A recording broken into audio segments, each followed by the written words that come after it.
Greetings. I'm Dr. William Lester, creator of and voice behind Blackwater Media.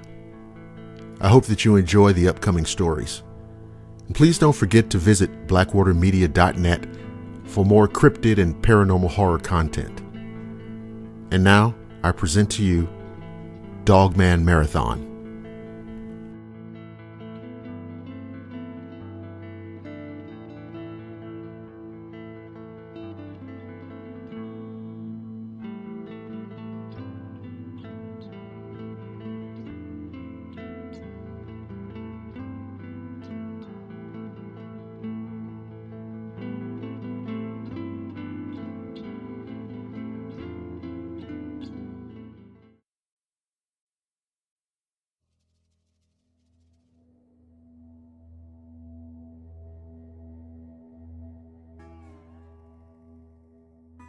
One of the earliest accounts of a dogman encounter in the United States goes back to the last 2 decades of the 1800s, out in what was known then as the Arizona Territory.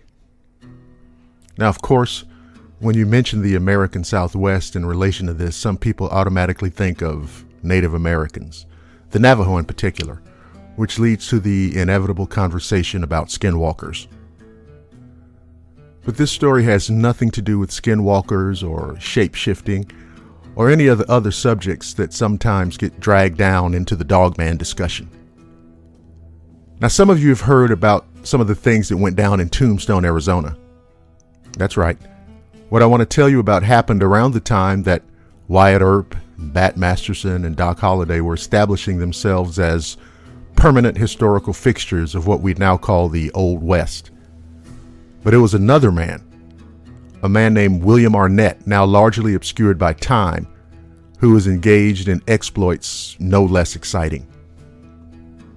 Arnett was a Texan and was known to have done a stint as a ranger, but he had, over a period of time, worked as an Army scout, bounty hunter, and was known to be an expert tracker.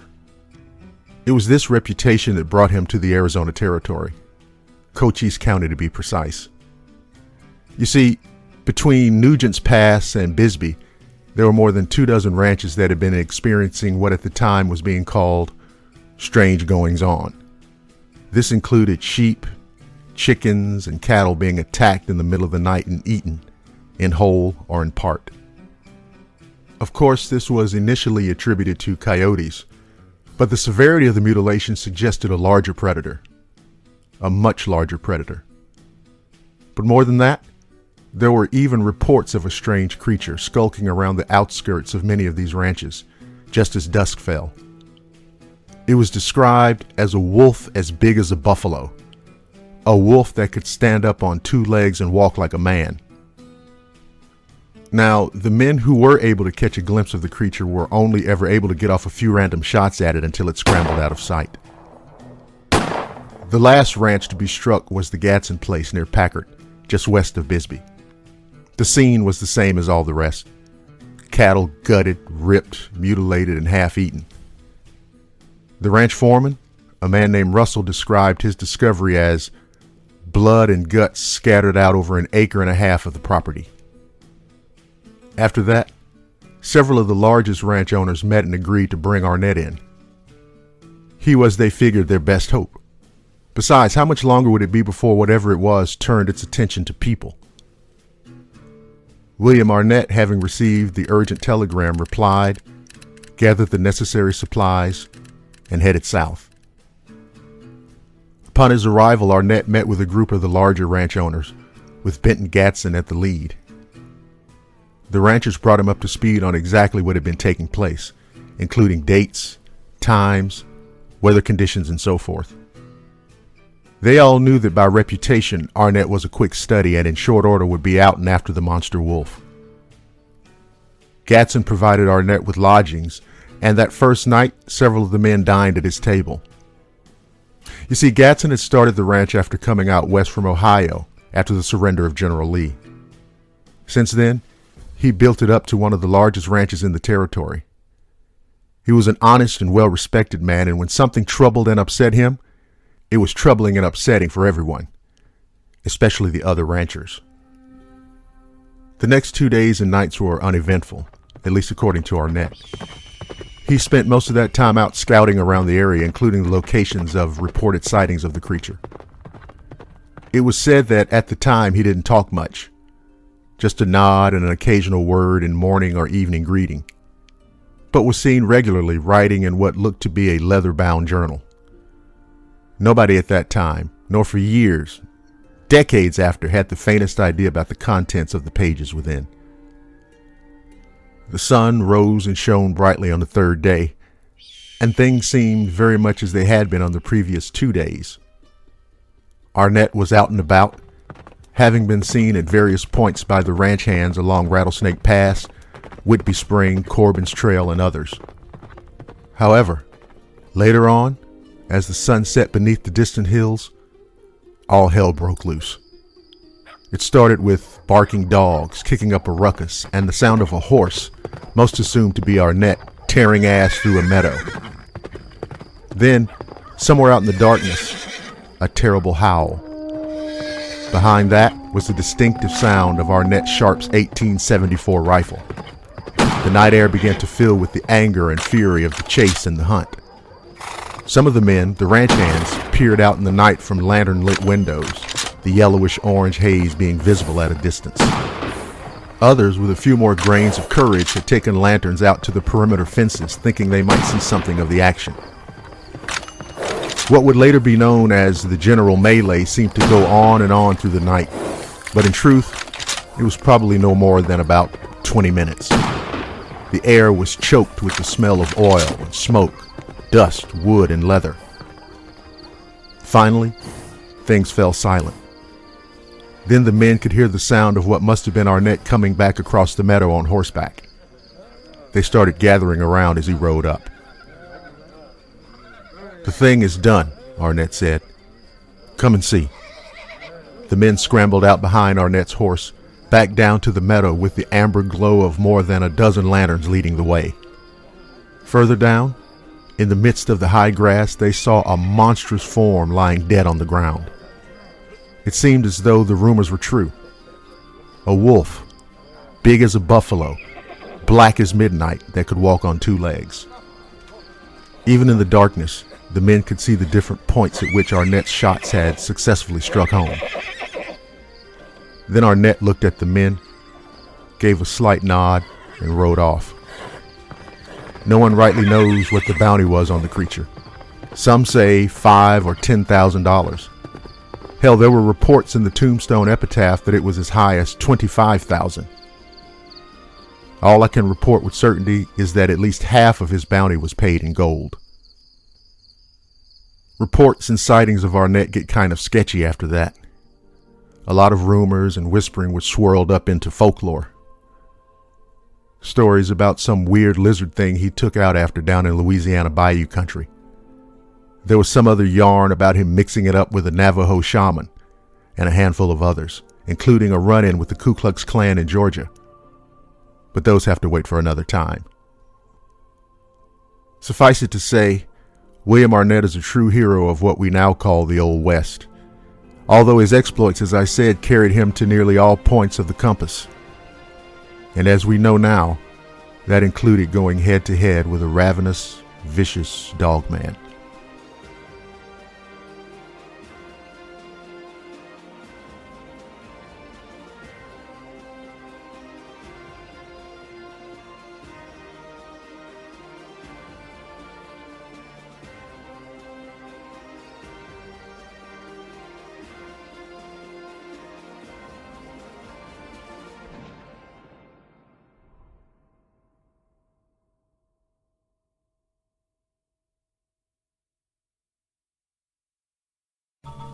In Washington, ghost-like objects dart across the radar screen at the CAA Traffic Control Center at National Airport for several hours, traveling more than 100 miles an hour. Air Force jet fighters spend several hours chasing the objects plotted on the radar scope. Something else is out there. There's something else out there, okay. Of all the banks and braes of bonny Scotland, none holds more fascination than the murky waters of Loch Ness. Tell me, do you think there is life on other planets? Well, I'm not quite sure, but I suppose there would be. No, he seems definite. He You seem definitely. definite. How do you see this life and where? Oh, it's in a flying saucer. Blackwater Media presents Dark Fall. Real-life encounters with the paranormal and the unexplained.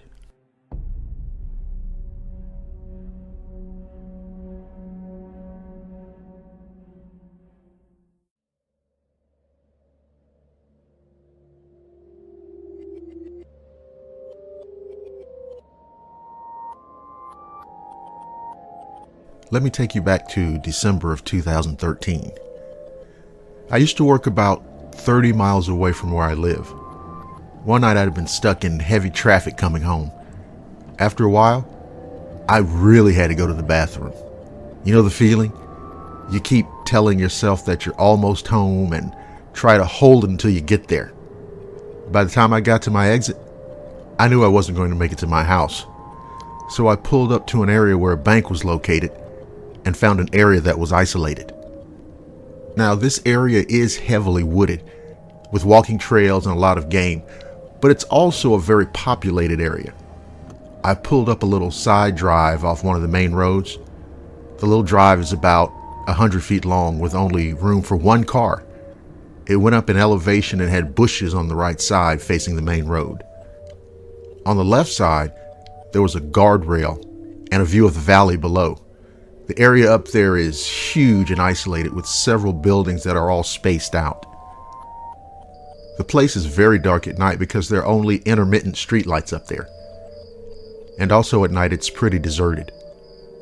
A few cars go through the area though, because it's a shortcut people use to go from Taylor Mill over to the 3L highway, where there's a few stores, restaurants, etc.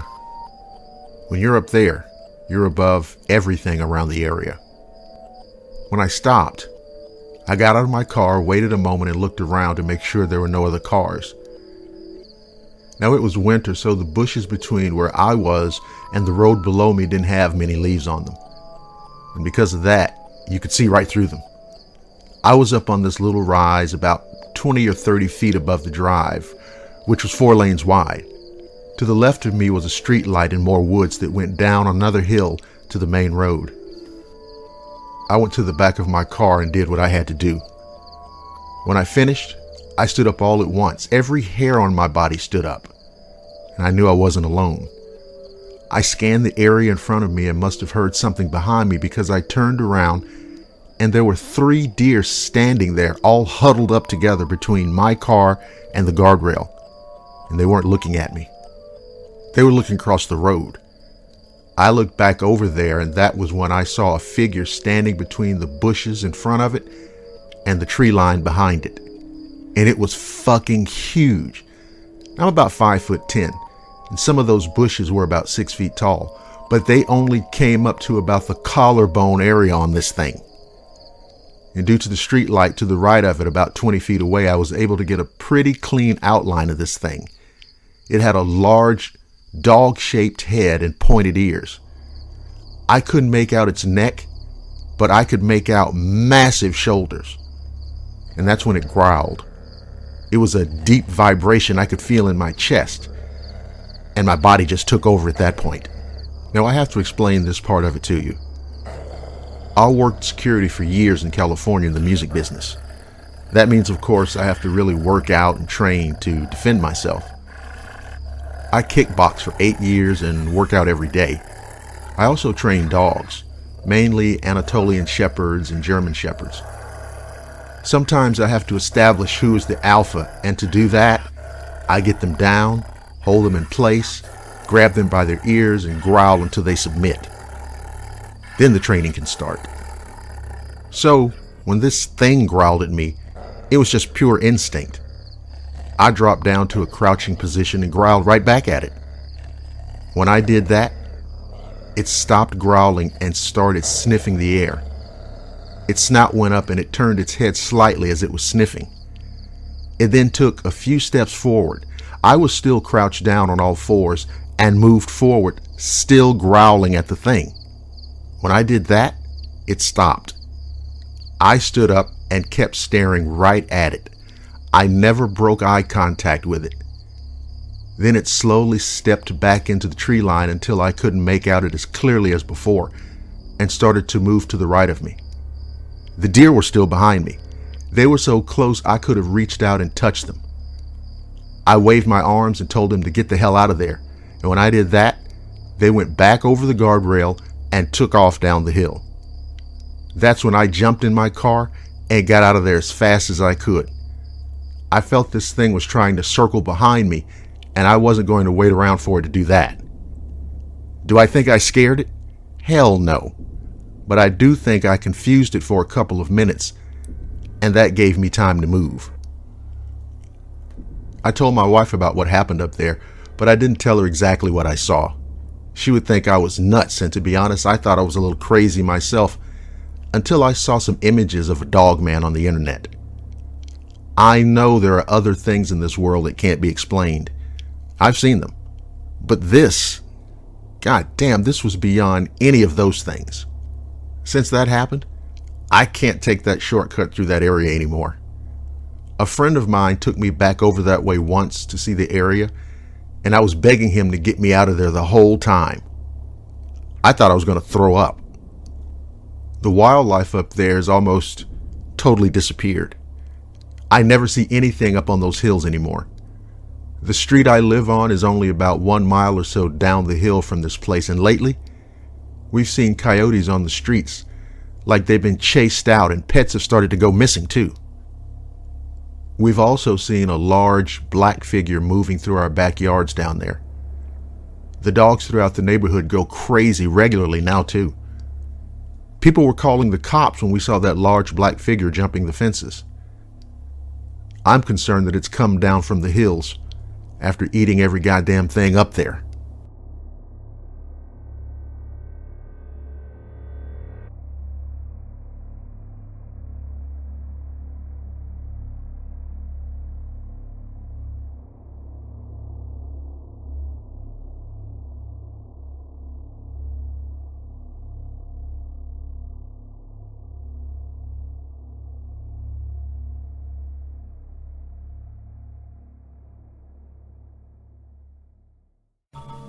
In Washington, ghost-like objects dart across the radar screen at the CAA Traffic Control Center at National Airport for several hours, traveling more than 100 miles an hour.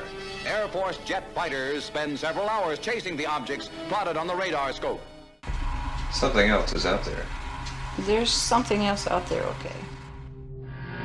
Of all the banks and braes of bonnie Scotland, none holds more fascination than the murky waters of Loch Ness. Tell me, do you think there is life on other planets? Well, I'm not quite sure, but I suppose there would be. No, he seems definite. You seem Definitely. How do you see this life and where? Oh, I've seen a flying saucer. Blackwater Media presents Dark Fall. Real-life encounters with the paranormal and the unexplained.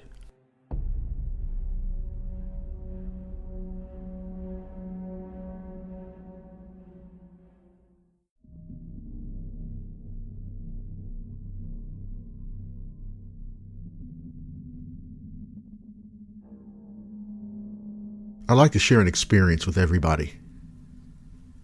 An experience that terrified me and changed my life forever. Now, I promise to try to be as detailed as possible. You see, I've seen a lot on the internet recently about what people refer to as Dogman. The fact that there are other people out there willing to share their encounter stories helped give me the courage to share this one with everyone now. Let me start off by saying I do not understand what this creature is or how it could even exist. Also, I have no desire whatsoever to just make up a bunch of bullshit and just tell a wild-ass story, because I wish to God I'd never seen that damn thing. This all took place on March 8th, 1993, around 11 p.m. I had to do research on the date because I was only 13 at the time. I was able to because it happened to coincide with a full moon event which everyone was aware of and talking about at the time. The moon was very full, very bright that night. And this all happened in a place called Rembert, South Carolina. A very small rural town. It's kind of what we call down here a two-stoplight town. Now, the event involved me, of course, along with my stepdad, my mom, and my sister. By involved, I mean we all saw it. We were headed back from Columbia after visiting family. We took a shortcut back to Sumter where we lived through Rembert. My stepdad was driving after getting off I-77 from Columbia onto 378 into Rembert. We were abruptly stopped by a small red car that was abandoned in the middle of the road with all 4 doors open, with no driver or passengers in sight. Now, you can probably imagine we were all a little bit alarmed by this, and we urged my stepdad not to stop because we didn't know if it was a trap to rob unsuspecting Good Samaritans or whatever. So as my stepdad slowly edged around the red car, this incredible animal thing approached our vehicle. It came from the direction that would be considered in town. In my estimation, it was probably 10 plus feet tall. It reminded me of how I visited New York for the first time, looking at all the skyscrapers and having to really turn my head to the side and peer straight up to see the buildings. That's what it took to get a good look at the creature. It was completely covered in all black fur. It was standing and walking upright like a man.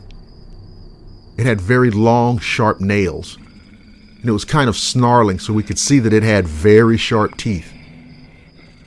But most shocking of all, it had glowing orangish, yellowish eyes.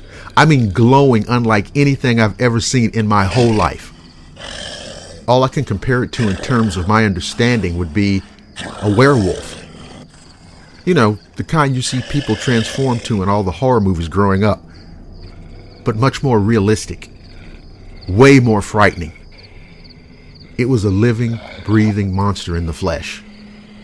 Man, I tell you, it still sends chills down my spine, even as I'm writing this story down, 28 years later. As it passed our vehicle that was stopped by it crossing our path, we were all in that state of, oh my God, what the fuck is that type of shock as to what we were witnessing, and in a state of complete disbelief. As it passed around our vehicle, which it didn't seem to be interested in any way, and only as an obstacle in its way, it was breathing heavily. It almost seemed hypnotized or in a sort of a trance. It disappeared on the other side of us into the cornfields off the side of 378, and my stepdad slammed the gas pedal and sped off. The sighting was very quick, probably 20 seconds, but it almost seemed like it happened in slow motion, if that even makes sense. We rarely spoke of it over the years, but we were all certain, and we were all in agreement too, that it was something not of this world. We felt it was otherworldly. Not sure if the moon had anything to do with the sighting other than knowing the cliche about werewolves coming out on the night of a full moon. My mother and sister have since passed away. I think from time to time to bring it up to my stepdad or ask him about it to see if he remembers it. I'm sure he does. I've been hesitant, but have shared with select people over the years. I know it's viewed as crazy or something that people make up because it's outside of our understanding, and it conflicts with many people's views and beliefs. This sighting has stuck with me, and it will randomly pop into my head out of nowhere. I still wonder if it did something to the people that were in that red car. The whole thing has left me with far more questions than answers. But one thing isn't up for debate or argument. That night, on a dark rural highway under a pale yellow full moon, me and my family crossed paths with a monster.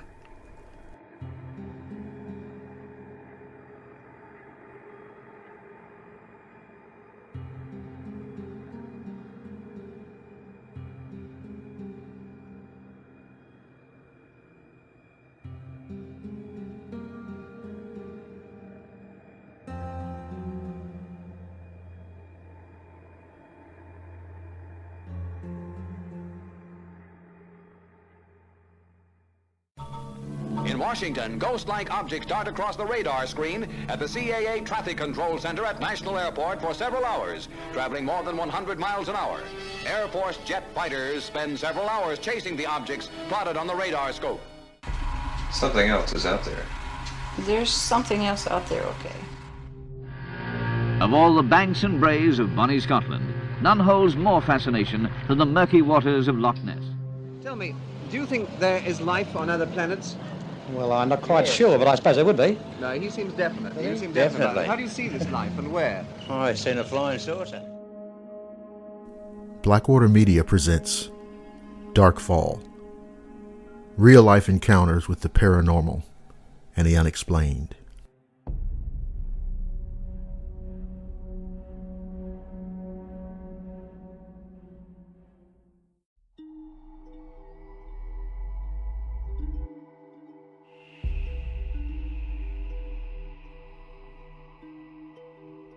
In 2019, I turned 30 and decided that I'd like to spend the entire summer out in nature.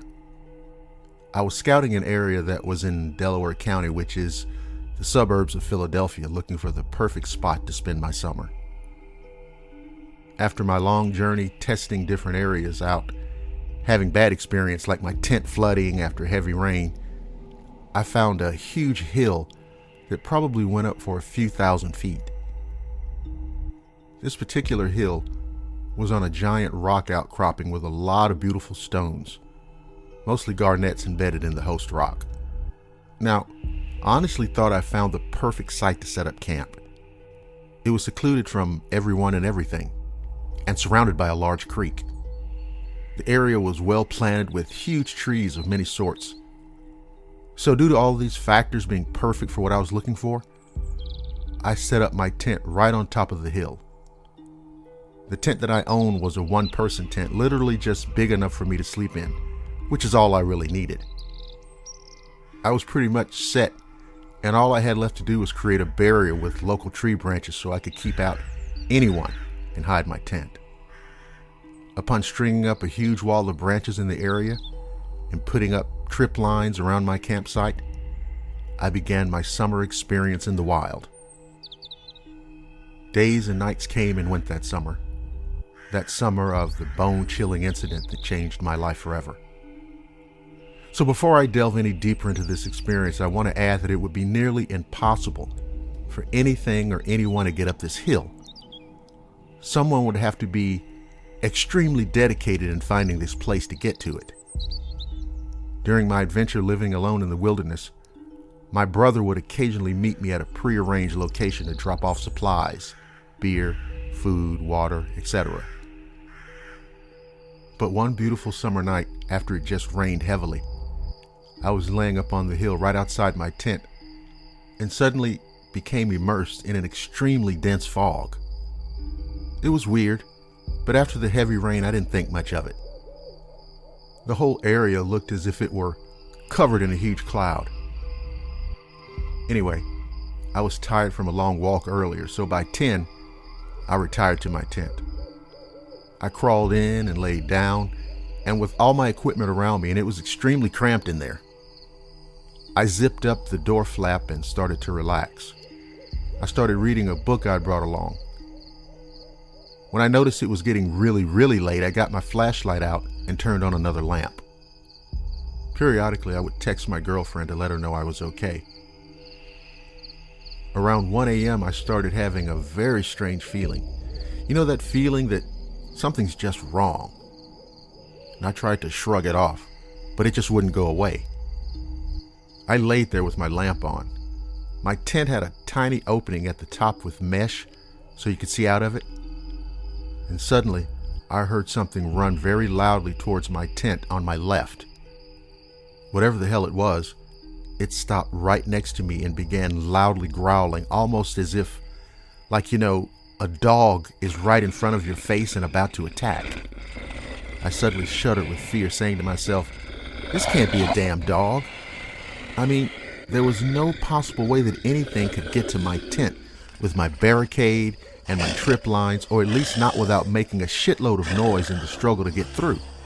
So, in complete fear, Hearing whatever this damn thing was growl like a maniac, I fumbled to get to my phone, and in a panic, I called my girlfriend and asked her to listen. I told her that there was something outside my tent and it was fucking pissed. She said that it had to be a dog, and I was like, hell no. After a few minutes, the growling stopped.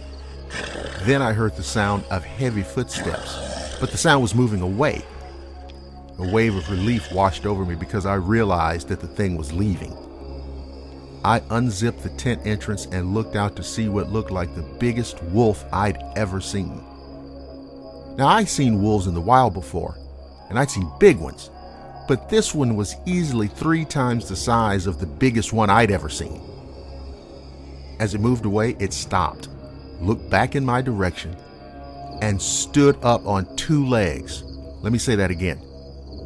This gigantic wolf stood up on 2 legs. I can honestly say that out of the whole disturbing encounter, that seeing this creature rise up like that and stand at least 8 feet tall was the scariest goddamn part of it.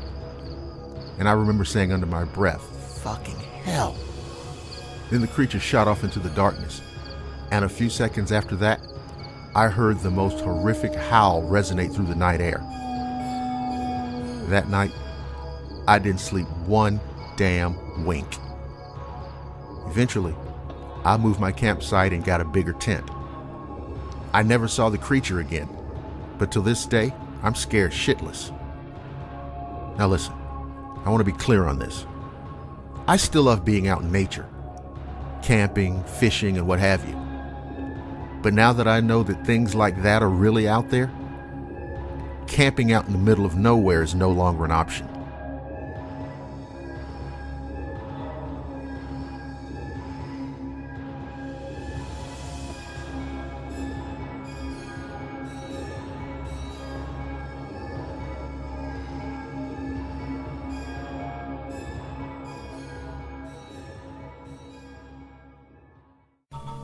In Washington, ghost-like objects dart across the radar screen at the CAA Traffic Control Center at National Airport for several hours, traveling more than 100 miles an hour. Air Force jet fighters spend several hours chasing the objects plotted on the radar scope. Something else is out there. There's something else out there, okay. Of all the banks and braes of bonnie Scotland, none holds more fascination than the murky waters of Loch Ness. Tell me, do you think there is life on other planets? Well, I'm not quite sure, but I suppose there would be. No, he seems definite. Really? You seem definite about Definitely. it. How do you see this life and where? Oh, I've seen a flying saucer. Blackwater Media presents Dark Fall.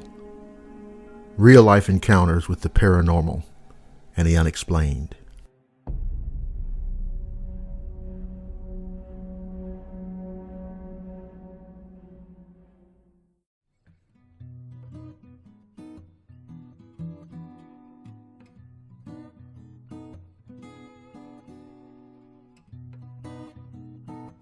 We're all accustomed to old folks telling tall tales. In fact, in most cases, you kind of expect it. You kind of assume that it's all nonsense and bullshit, but if nothing else, you always enjoy a good story. My grandfather, though, man, he was a completely different matter.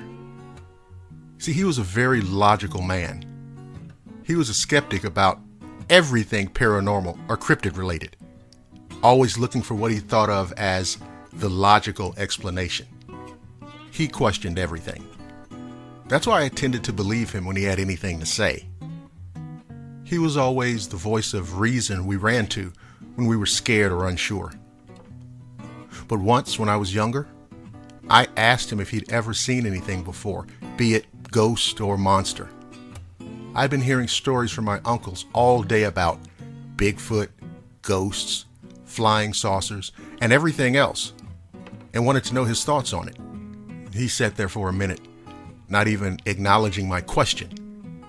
And when I was about to ask again in case he didn't hear me, he spoke. When he and my grandmother had first bought our family homestead, they had heard fantastical stories about monsters that roamed that part of the mountains and how evil they were. Now, my grandmother was a little scared, but my grandfather said he just shook his head and went on. He figured it was a few black bears that people had been hearing and seeing, and even some bobcats, and that he wasn't too worried about it. So about 2 months into them living there, sure enough, he'd seen a mama bear and some cubs making their way up the mountain behind his house. So he didn't think too much when he heard something pounding on his front door one night, scratching at it, trying to get in. He told me that he grabbed his shotgun before going to the door.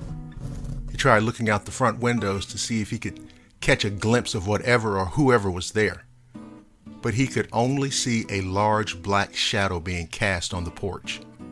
Being the fearless soul that he was, keep in mind, the man fought in World War II and was under General George S. Patton, so you can imagine what all he'd seen. He unlocked the door and swung it open, expecting a bear or even a person standing there. But it was neither. What he saw that night still had him shook up when he told me this story some 50-odd years later. He said that as the door swung open, he saw an extremely large humanoid standing there, and it was slightly hunched over as it stood on the covered porch. Its arms were long and the hands reached well past its bent knees, which were bent back like a dog or a wolf. He said that it was covered in thick black hair, very dense and dark, and that it had a smell to it that was a mix of a wet dog and raw sewage. Lastly, the face, or rather the head, was what really disturbed him. He said it was like a German shepherd's head that had been placed on this large, hairy, human-shaped body, and that as he looked at it, it cocked its head sideways and looked back down at him, its eyes showing anger and confusion.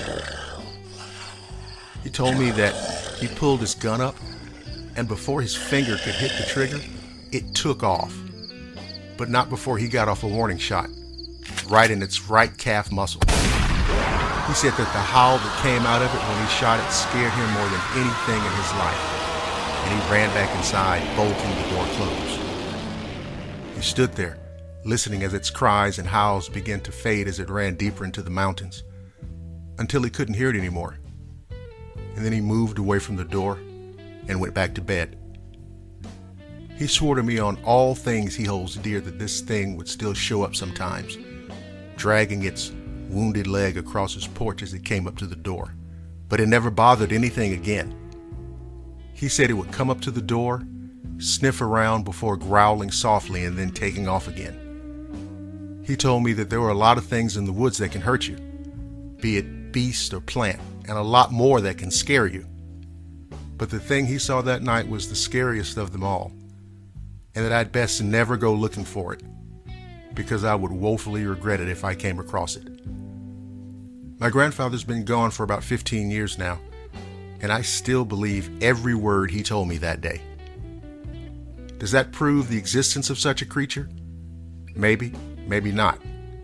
And the words of an old World War II vet won't be enough to change the minds of some people. But to me, it's the most horrifying story I've heard about these dogmen creatures. I hope that someday someone can get some actual documented proof, if only to prove what my grandfather went through and what he saw that night.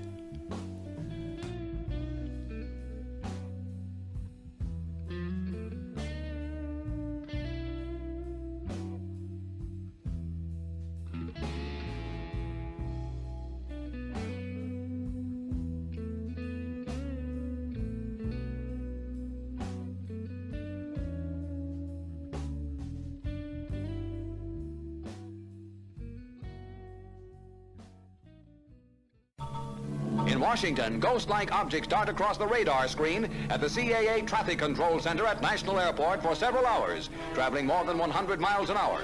Air Force jet fighters spend several hours chasing the objects plotted on the radar scope. Something else is out there. There's something else out there, okay. Of all the banks and braes of bonny Scotland, none holds more fascination than the murky waters of Loch Ness. Tell me, do you think there is life on other planets? Well, I'm not quite sure, but I suppose there would be. No, he seems definite. You seem Definitely. definite. How do you see this life and where? Oh, I've seen a flying saucer. Blackwater Media presents Dark Fall. Real-life encounters with the paranormal and the unexplained.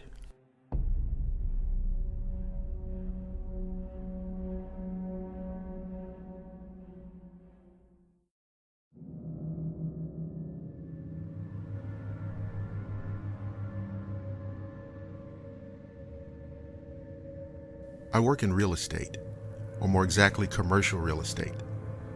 So my work takes me all over the place, from urban industrial areas to very off the beaten path, secluded areas, farmlands, development lands, etc. Well, on this particular day, which was in October of 2012, my last assignment of the day was to go out and survey an old farmstead near Cayuga in Haldimand County, which is about 30 miles south of Hamilton, Ontario. The place had been vacant since the 90s, and I arrived in the late afternoon, I'd say around 5:30. The place was the last one on a dead-end country road and couldn't be seen from the road. I went up the long driveway and proceeded to do my look over of the place. Now, there were 3 structures: the house, a garage, and a large tool shed. I walked around to the front of the house, which was completely boarded up with no means of seeing inside. I proceeded around the far side toward the other buildings. Now, the shed was basically fallen completely down, but the garage was mostly still completely up.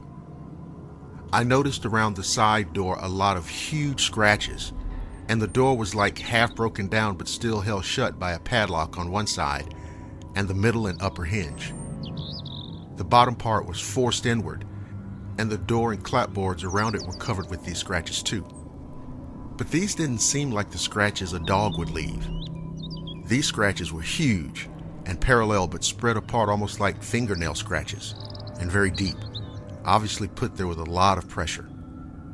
That's when I looked down and saw huge paw prints, but not regular round paw prints, almost elongated a little bit.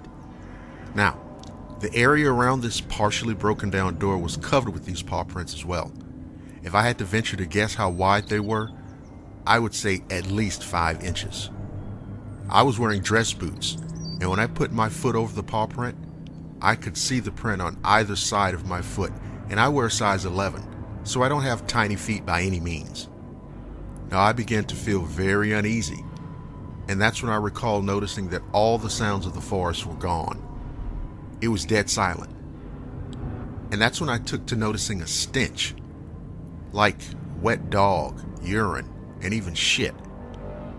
I mean, the whole area just smelled rotten, like a swamp, rot and decay. But this smell was very strong and very, very putrid. Now, that feeling I told you about, that feeling of being uneasy, it only intensified.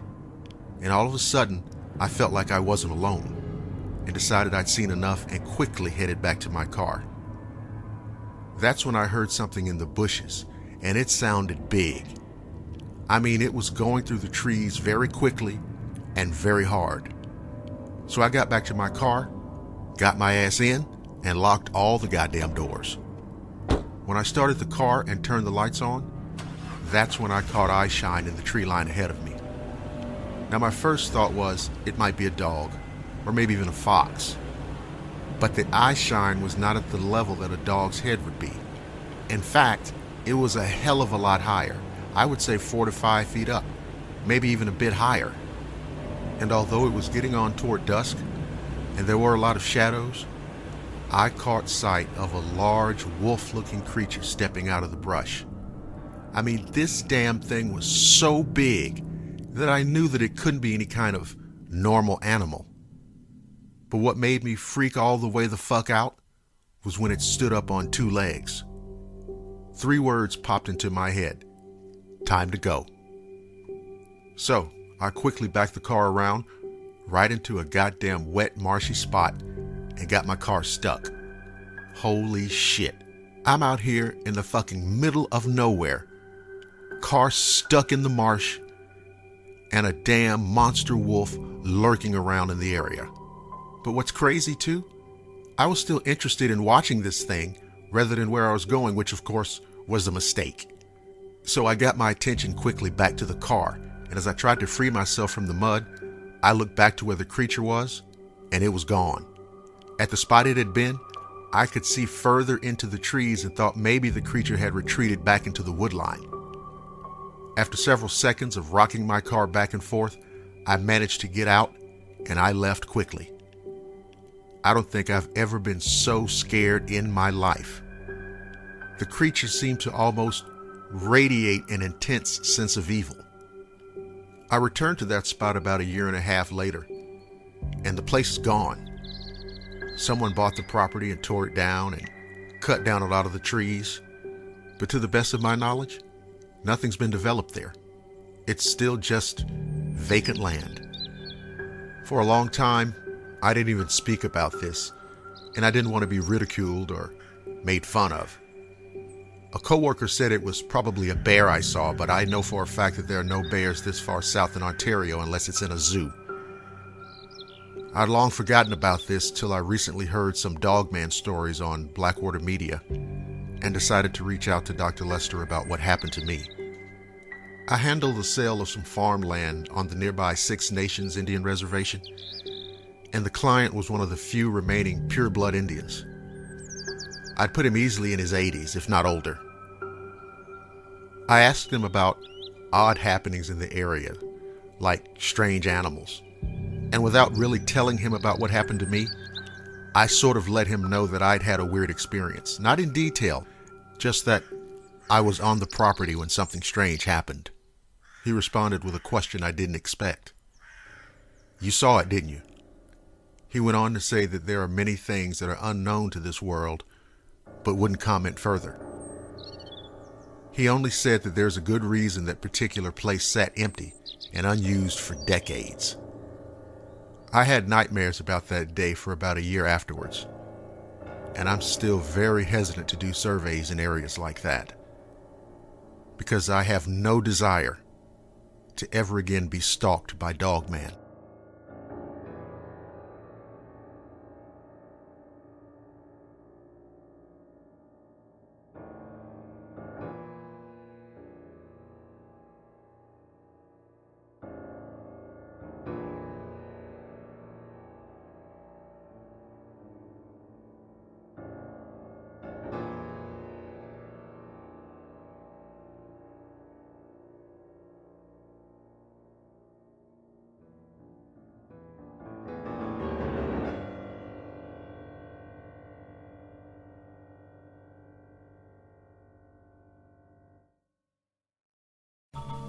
In Washington, ghost-like objects dart across the radar screen at the CAA Traffic Control Center at National Airport for several hours, traveling more than 100 miles an hour.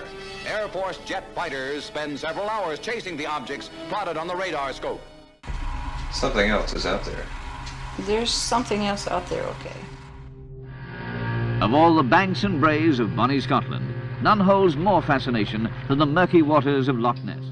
Tell me, do you think there is life on other planets? Well, I'm not quite sure, but I suppose there would be. No, he seems definite. You seem Definitely. definite about it. How do you see this life and where? Oh, I've seen a flying saucer. Blackwater Media presents Dark Fall.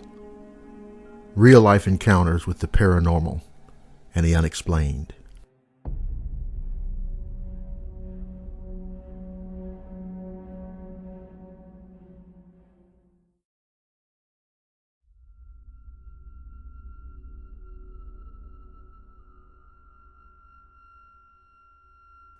I'm an outdoorsman.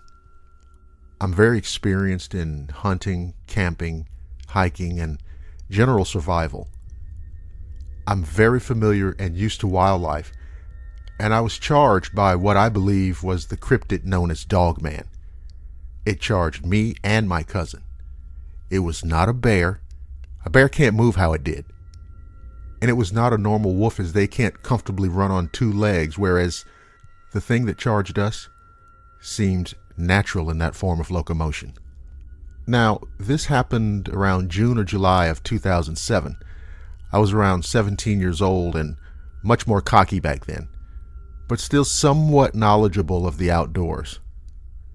My family used to own a cabin in northwest Wisconsin, so I basically grew up there in the summer, and I knew the woods well, but at night, it was wise to stay in the cabin, or at least by the bonfire by the beach, because of bears, wolves, and cougars.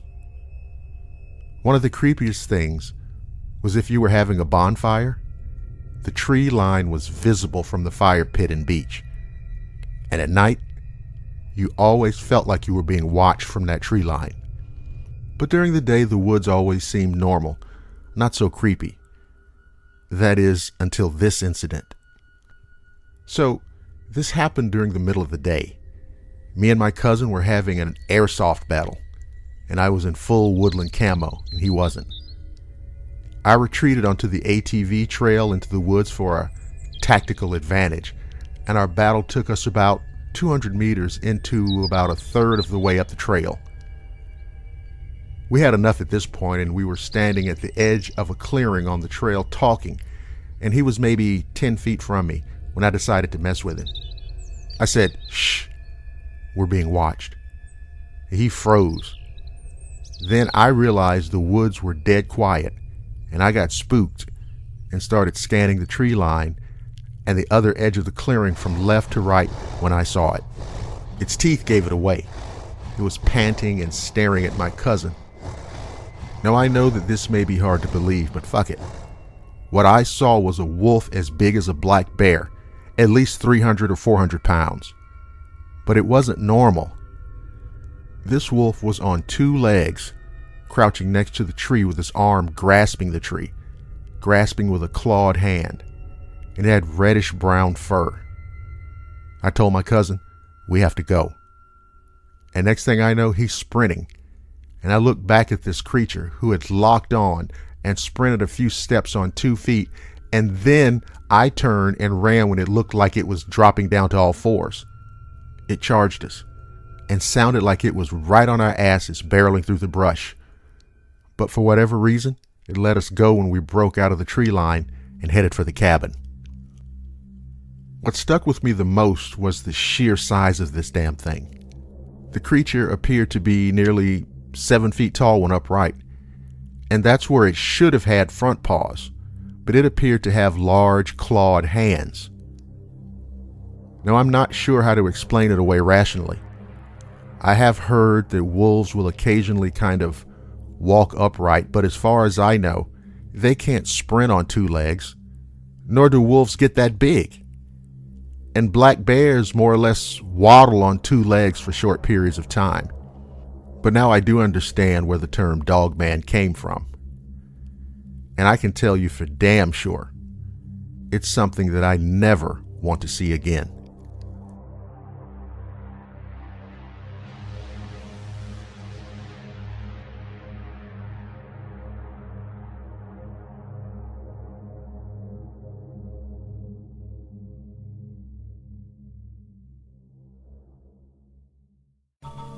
In Washington, ghost-like objects dart across the radar screen at the CAA Traffic Control Center at National Airport for several hours, traveling more than 100 miles an hour. Air Force jet fighters spend several hours chasing the objects plotted on the radar scope. Something else is out there. There's something else out there, okay. Of all the banks and braes of bonny Scotland, none holds more fascination than the murky waters of Loch Ness. Tell me, do you think there is life on other planets? Well, I'm not quite sure, but I suppose there would be. No, he seems definite. You seem Definitely. about it. How do you see this life and where? Oh, I've seen a flying saucer. Blackwater Media presents Darkfall. Real-life encounters with the paranormal and the unexplained.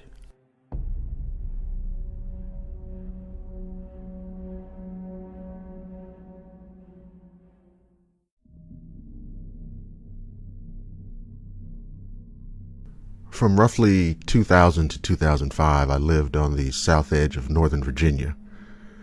This was a rural area with houses set far apart from each other, surrounded by fairly dense woods. So let me tell you about these creatures that I came to call the wolves in the woods. Most of you probably use the term dogmen. Due to insomnia, I had a bad tendency of staying up very late at night, sometimes all the way until dawn. Frequently, I'd leave the window partially open all night to let in a cool breeze. On some occasions late at night, well, after midnight, I'd hear something loudly crashing through the woods behind the house. It always sounded like a large man or even several large men staggering drunkenly through the woods, always along the same path from the direction of the driveway down towards the Bull Run River. The leaves would be rustling very loudly as if whatever it was, or whatever they were carelessly dragging their feet along the ground. Branches would be snapping and rocks crunching as the sounds moved through the forest. Again, I couldn't tell if it was one person or several people, but the passing through the woods always created an alarming amount of noise. I came to expect to hear the sounds every 2 weeks or so. After a while, whenever I heard the noises, I would peer out the window trying to discern who or what would be making all that damn noise at such a late hour. Now, I did this on one particular night and got the shock of my life. What I could see under pretty decent moonlight was at least 5 or 6 creatures that to me looked like the werewolves in those underworld movies. I realized that these things were responsible for the noises out in the woods that I'd been hearing. Catching sight of these creatures was the most surreal, most terrifying thing that ever happened to me. They were tall, all of them. I'm estimating 7 to 9 feet, and had long pointed ears, and they were literally tearing their way through the woods, snapping, snarling, tearing at the brush, and even breaking down saplings and ripping down branches. I'll tell you something else that I found to be very, very strange. The apparent path they were traversing came from nowhere and went nowhere. They just rambled through the woods, apparently tearing their own path through the wilderness, going deeper into the woods. It was so goddamn bizarre. These wolf things would go crashing through the deep, dark woods at 2 a.m. or 3 a.m. And there were times when I could hear very strange howls off in the distance. I don't mean the kind of howl that you might hear from a coyote or a farm dog. I'm talking about something that chills you right down to the bone when you hear it. On another occasion, I heard from behind the house. Then I heard a bunch of gunshots from directly behind the house too. It sounded to me like a handgun, maybe a 9mm or a .38 special. Next morning, I wandered around the edge of the yard searching for expended brass, but didn't find anything. I found no traces or signs of anyone passing through the woods. In the days following the gunshots, I became increasingly determined to find out just what the hell was going on. I put a flashlight on the small dresser by my door. I patiently waited night after night to hear the wolf things come storming through the woods. Sure enough, one night I heard the familiar sound of something crashing eerily and slowly through the woods behind the house. I jumped up, rushed to gather the things I intended to carry outside, and then I moved out to see those creatures moving through the woods. I searched for my keychain, then unlocked the lockbox in which I kept my pistol, loaded ammunition into the pistol, and tucked it into my belt. I grabbed my flashlight and quietly descended into the basement, then out the back door into the backyard. I felt like it took me way too long to get out there. By the time I cautiously made my way out there under the moonlight, I could hear the noisy movement receding into the distance. I walked slowly and stealthily out to the edge of the woods and pulled my pistol out of my belt. I crept soundlessly down the hill into the dark woods. I positioned myself defensively behind a large tree, in case they hadn't totally gone. I peered warily in the direction of the noise, my eyes strained to see whatever was out there, but I could discern nothing through the shadowy branches of the forest. After a while, I pointed my flashlight towards the direction of the noise and turned it on. My night vision was instantly ruined by the reflection of light from the tangled mass of trees and branches. I turned the light off and listened to the sounds fade into nothing. I went back inside a little frightened and completely frustrated. To this day, I wonder about why those creatures move through the woods at night. Where do they come from? Where were they going? And the most frightening question, will they ever return?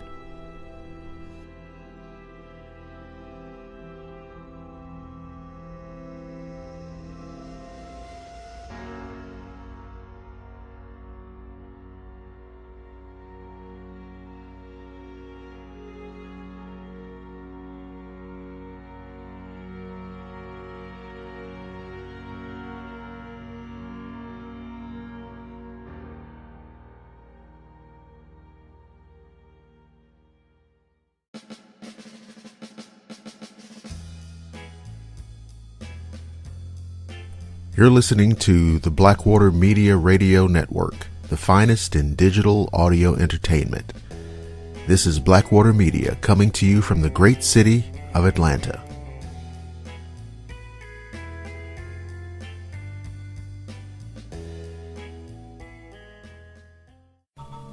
In Washington, ghost-like objects dart across the radar screen at the CAA Traffic Control Center at National Airport for several hours, traveling more than 100 miles an hour. Air Force jet fighters spend several hours chasing the objects plotted on the radar scope.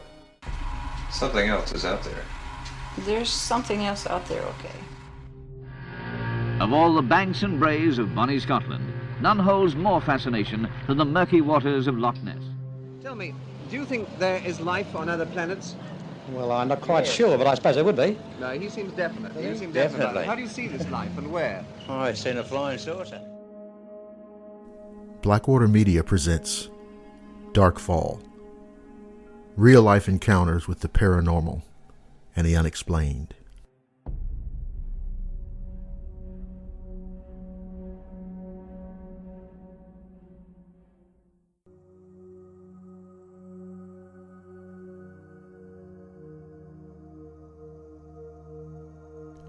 Just over 30 years ago, I had an experience that totally redefined my concepts of reality and fear. I've only rarely spoken of it, but I think now enough time has passed, and people should know about the existence of such things. This goes back to the winter of 1988. I was 20 years old at the time. I remember that day vividly, not just because of what ended up happening, but even before that. It was just one of those days that paints a permanent picture in your consciousness. The sunset was clear and golden through the cold, crisp winter air. I stepped out onto the porch, lit a cigarette, and caught the fading sunlight hitting the large abandoned barn on the property next door. The barn had always kind of creeped me out as a kid. It was filled with rusty old equipment. The outer planks were all rotten and it sagged and leaned in every direction. I remember as a boy my dad telling me to stay away from it as the whole thing could collapse. On that evening, though, I saw sunlight coming through the gaps in the siding of the old barn. But all of a sudden, something caught my attention. There was some movement. The light flickered, but I couldn't really tell what it was at first. Then whatever it was, turned its head back and looked straight at me. It was at least 6.5 or 7 feet tall, if not more.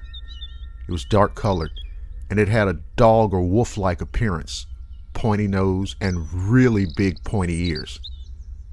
I ran into the house to grab a flashlight. When I got back outside, I shined it toward the barn door and caught the creature dashing out across the field toward the wood line. Now let me tell you, this thing was moving faster than any animal I've ever seen. Then for some reason it stopped, turned, and looked back at me dead in the eyes and stood up on 2 legs. For maybe 5 seconds our eyes locked, and it was the most horrifying 5 seconds of my life. It dropped back down on 4 legs and ran off until it disappeared into the woods. Somehow, I had the courage to walk out towards the barn to look for tracks. Nothing. The ground was cold and hard. Later on, I spoke to a neighbor who had seen something they described as the size of a buffalo but the shape of a wolf in the same barn a few months earlier. The neighbor said that he and his family had been so frightened by what they'd seen that they were in near hysterics for days. The man told me that he'd taken his shotgun and searched the barn, but found nothing there. So like I said, that was more than 30 years ago, and I can honestly say that talking about this now has brought back some very old feelings of fear and apprehension. One of the things I realized recently about what happened was how vulnerable I was at the time of the experience. The creature was so big and so fast that I know that it could have done whatever it wanted to. Back in the 80s, I didn't know the term cryptozoology, but I certainly knew then and read through the years about people who'd seen creatures like El Chupacabra, Bigfoot, Mothman, and also, of course, UFOs. I realized that if the creature that I encountered existed, then all of this shit was possible. And more than that, when I think of all the sightings and encounters with all of these things accumulating down through the decades, even centuries, I have no doubt that existing among us is a wild, bizarre menagerie of monsters.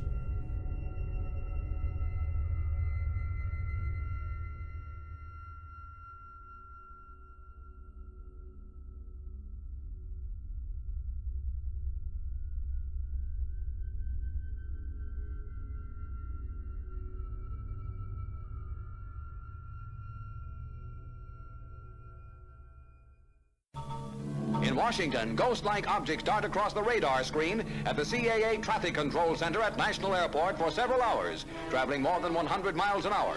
Air Force jet fighters spend several hours chasing the objects plotted on the radar scope. Something else is out there. There's something else out there, okay. Of all the banks and braes of bonnie Scotland, none holds more fascination than the murky waters of Loch Ness. Tell me, do you think there is life on other planets? Well, I'm not quite sure, but I suppose there would be. No, he seems definite. You seem Definitely. definite. How do you see this life and where? Oh, I've seen a flying saucer. Blackwater Media presents Dark Fall. Real-life encounters with the paranormal and the unexplained.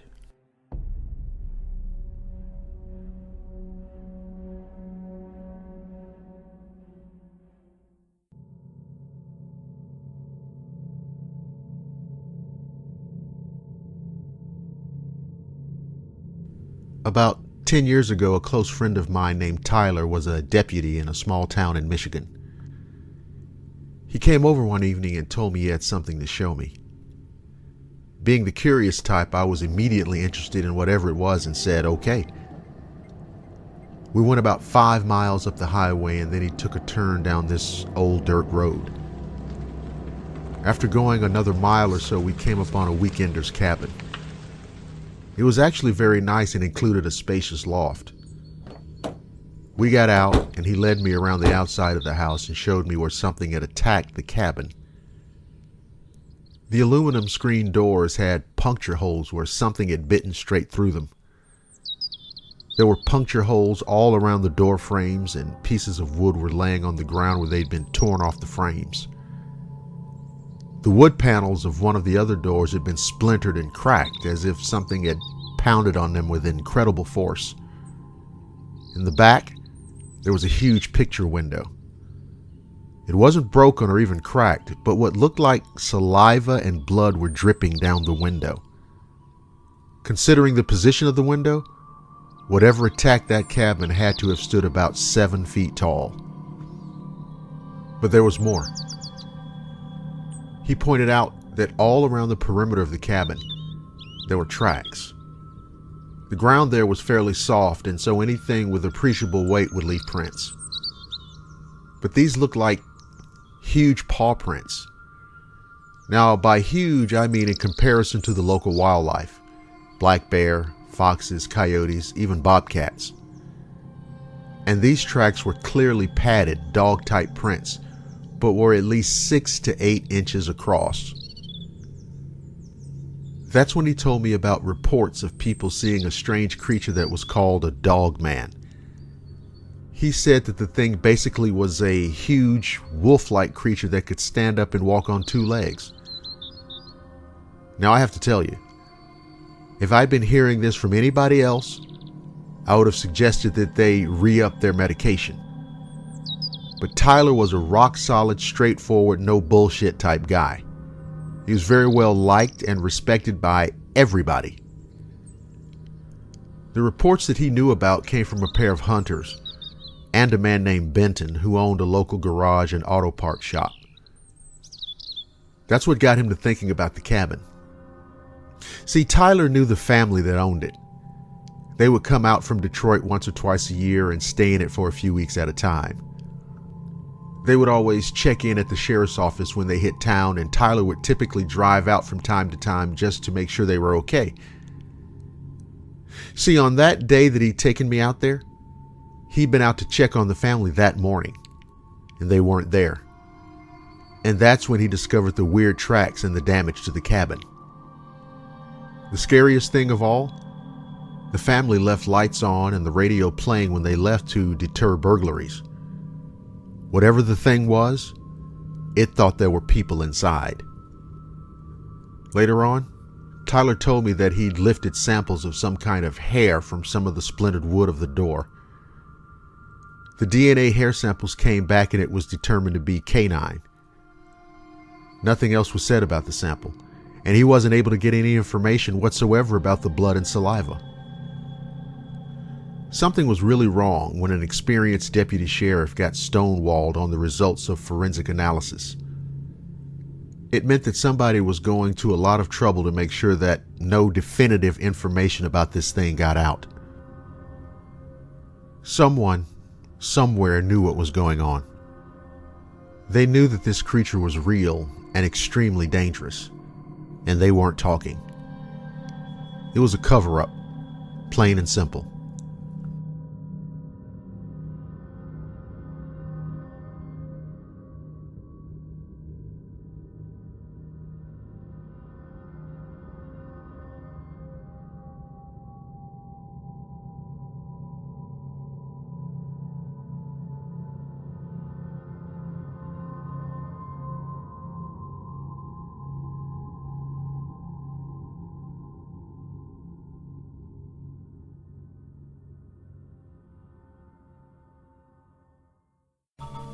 In Washington, ghost-like objects dart across the radar screen at the CAA Traffic Control Center at National Airport for several hours, traveling more than 100 miles an hour.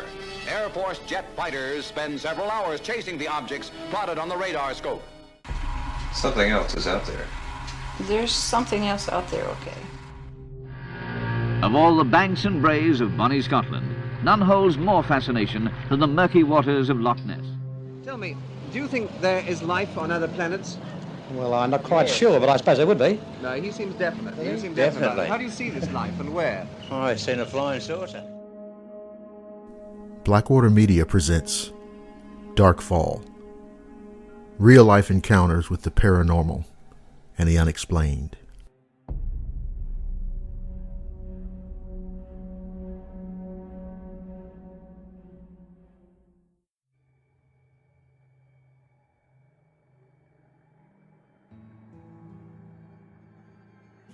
Back around 20 years ago, I was visiting my great uncle in the region around Fredericksburg, Texas. Now, at the time, he was living in his first house in the area before he moved into a retirement community near a small set of trees. The trees were really beautiful, as it was in the hill country.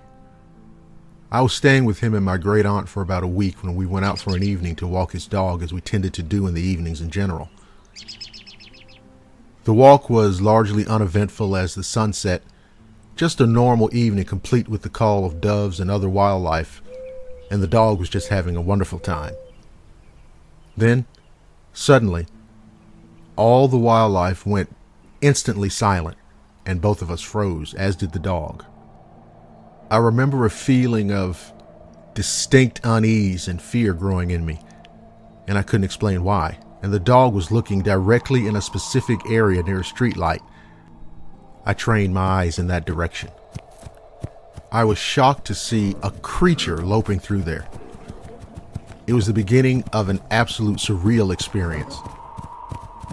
The thing was something I first took to be a large dog, but it took only a split second to realize that this creature was far, far too large.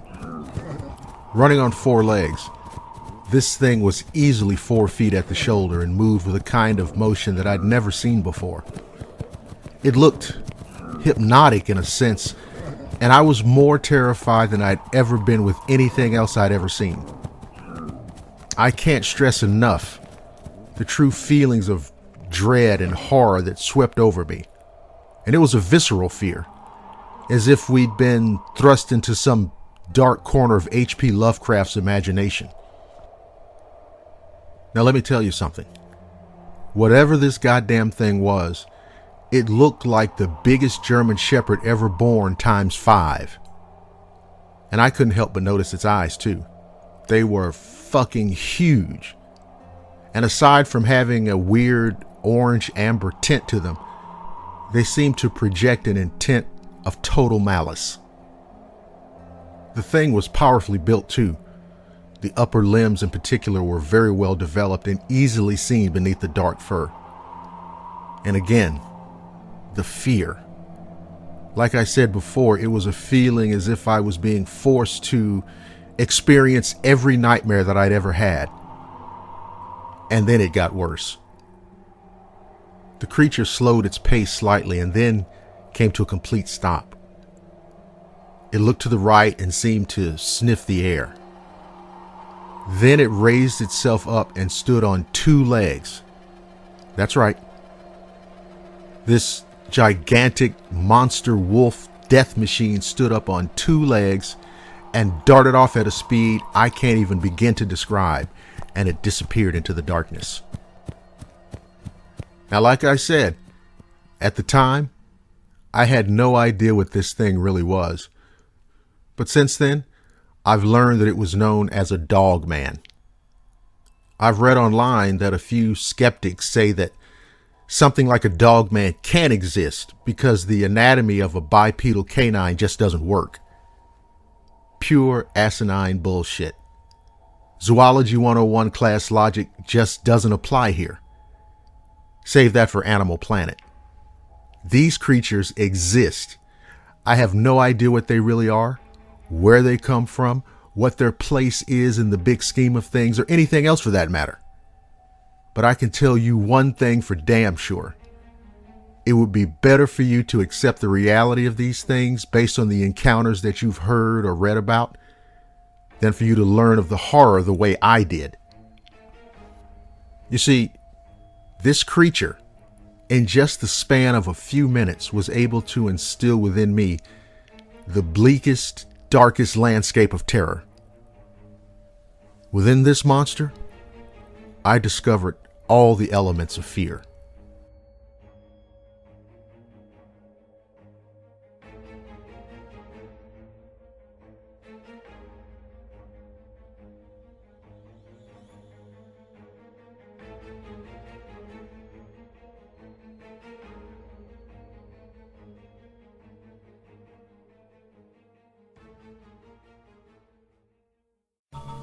In Washington, ghost-like objects dart across the radar screen at the CAA Traffic Control Center at National Airport for several hours, traveling more than 100 miles an hour. Air Force jet fighters spend several hours chasing the objects plotted on the radar scope. Something else is out there. There's something else out there, okay. Of all the banks and braes of bonny Scotland, none holds more fascination than the murky waters of Loch Ness. Tell me, do you think there is life on other planets? Well, I'm not quite sure, but I suppose there would be. No, he seems definite. You seem Definitely. definite. How do you see this life and where? Oh, I've seen a flying saucer. Blackwater Media presents Dark Fall. Real-life encounters with the paranormal and the unexplained.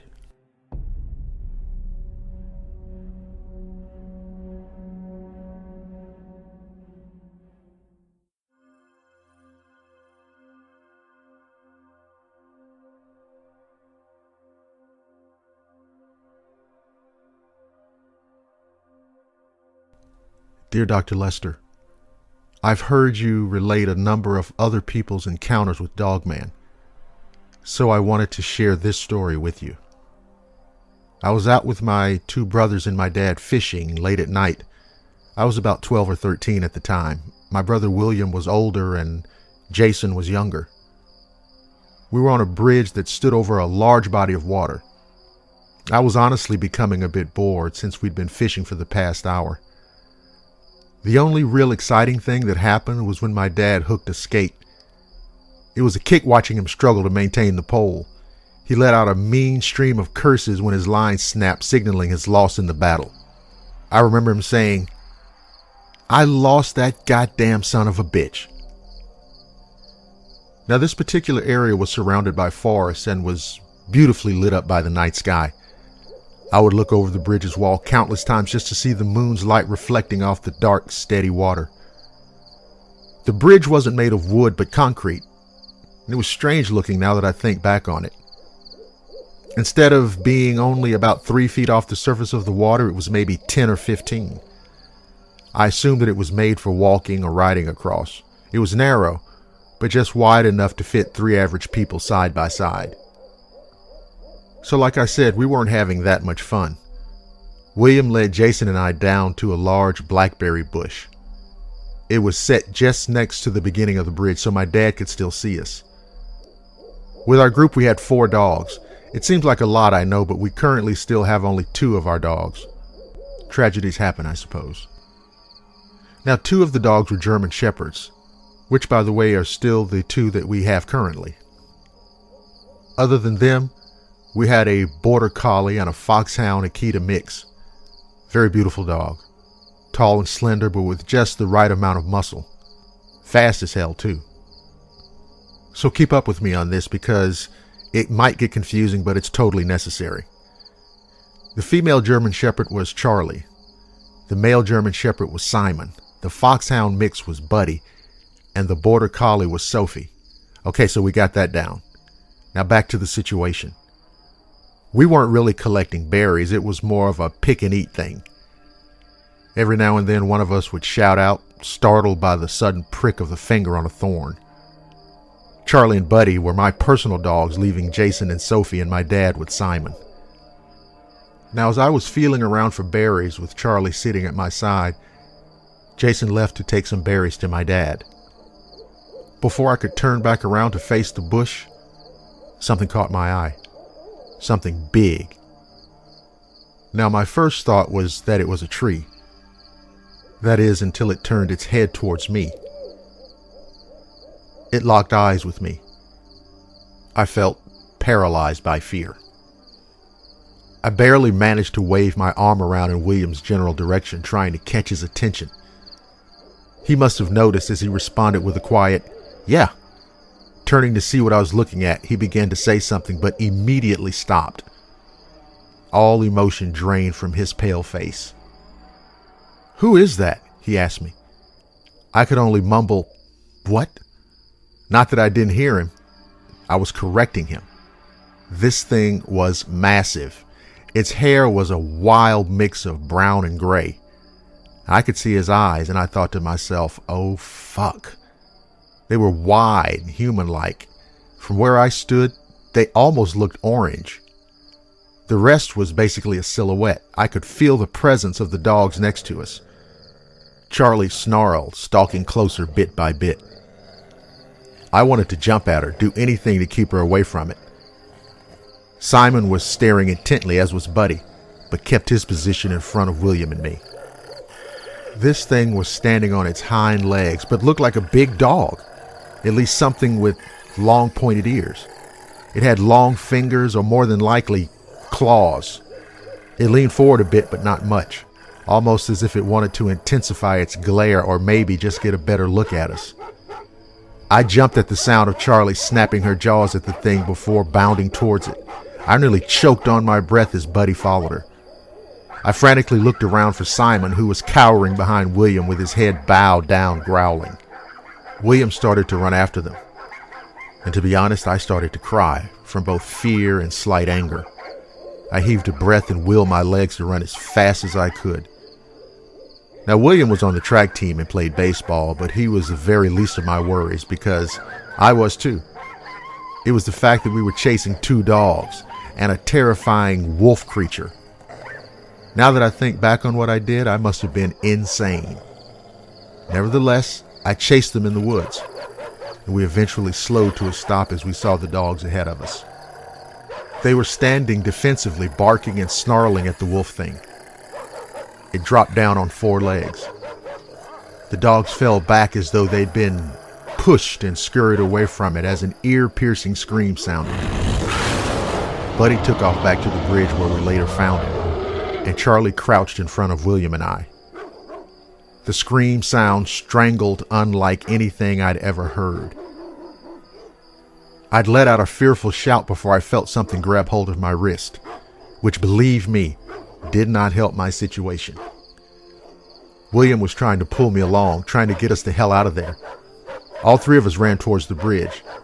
The whole way there, it felt as though the creature was right on my heels, me being in the back by maybe a foot. Once we were free from the trees, we did not stop. We bolted into the water. William and I, Charlie, merely followed, not knowing what the hell to do. I whipped my head around as we stopped and saw nothing but pine trees. I choked on my tears, feeling both relieved and terrified of what had just gone down. Back on the bridge, we told our dad. He called it bullshit, that we were just playing a prank. "But you heard the scream, right?" we'd ask him. He would blow us off completely and continue fishing. He was, and still is, a skeptic. Gotta see it to believe it. That was his motto when it comes to the paranormal. Now, I honestly don't know what that thing was, and I don't think I want to. Of course, part of me is curious, but all of me wants to know what I'm dealing with so I have more information on the subject. I know for a fact that many other people have had similar experiences. And based on all the stories that I've heard or read about, I'm pretty sure that what we encountered that night was a dogman.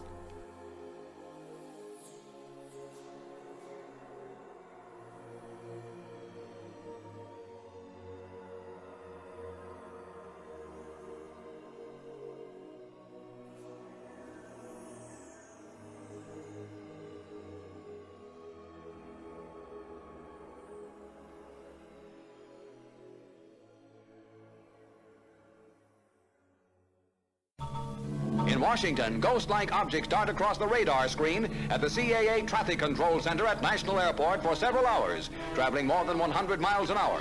Air Force jet fighters spend several hours chasing the objects plotted on the radar scope. Something else is out there. There's something else out there, okay. Of all the banks and braes of bonny Scotland, none holds more fascination than the murky waters of Loch Ness. Tell me, do you think there is life on other planets? Well, I'm not quite sure, but I suppose there would be. No, he seems definite. You seem Definitely. definite. How do you see this life and where? Oh, I've seen a flying saucer.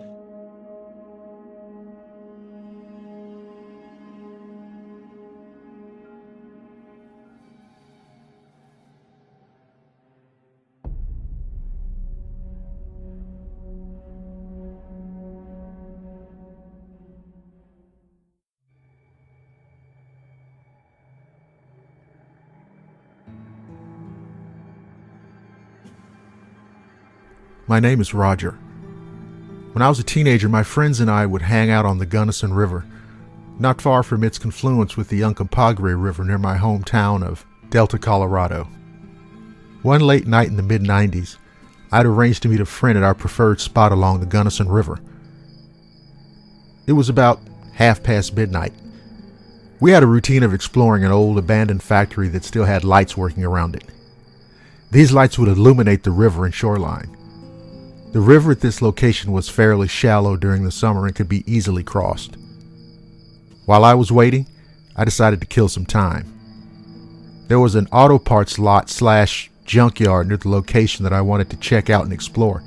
It's still there, by the way. I was always fascinated with automobiles, and it turned into a pretty good career as an auto mechanic. I actually knew the man who owned the lot, which was guarded by a German Shepherd that was very friendly with me. In fact, there were times when the dog would wander down to the river in order to greet me. Now, as I made my way towards the lot, I had to pass a huge downed tree that laid along the river shore. The end of the downed tree had a large bundle of exposed roots and debris from the river. As I walked by the tree, I noticed a pair of long ears visible from the other side on top of the downed tree. I thought that the German Shepherd came down to greet me as usual, so I started calling out to him. In fact, I tossed a few pebbles in that direction in order to get his attention. That was a mistake. And I mean a big goddamn mistake. All of a sudden, an unimaginable creature stood up. The light from the abandoned factory gave me a clear view of this thing. What I saw was a 7 to 8 foot tall humanoid with the head of a large wolf. The canine teeth were clearly visible, and its orange-yellow eyes looked directly at me. What was crazy about the eyes was that they looked like distant lights coming from a tunnel. That scared the shit out of me. I was so horrified, I literally put my hand over my mouth to keep from screaming in terror. The creature reacted by grabbing the exposed roots and leaping on top of the downed tree. I got an even better look at it then. This was clearly a sparsely haired bipedal canine with a wide muscular chest and human-like arms ending in human-like hands and long fingers with talons.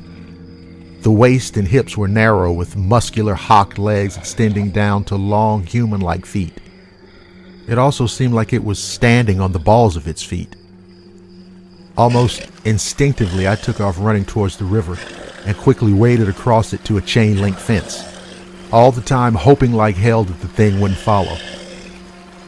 As I looked back, I could see the creature was on all fours watching me from the far shore of the river.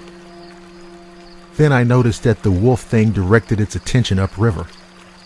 It suddenly took off running on all fours at an incredible speed. Later on, I was told by the man who owned the auto parts lot that I should never walk near the river at night.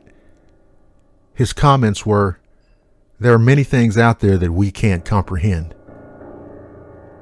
He was also told by a shaman, an elder of his family's tribe, that I had encountered a spirit of the forest since it didn't attack me. Now, I don't know about any of that, but I know one thing for damn sure. This Dogman creature is no joke. And since then, I've never been back down by the river at night.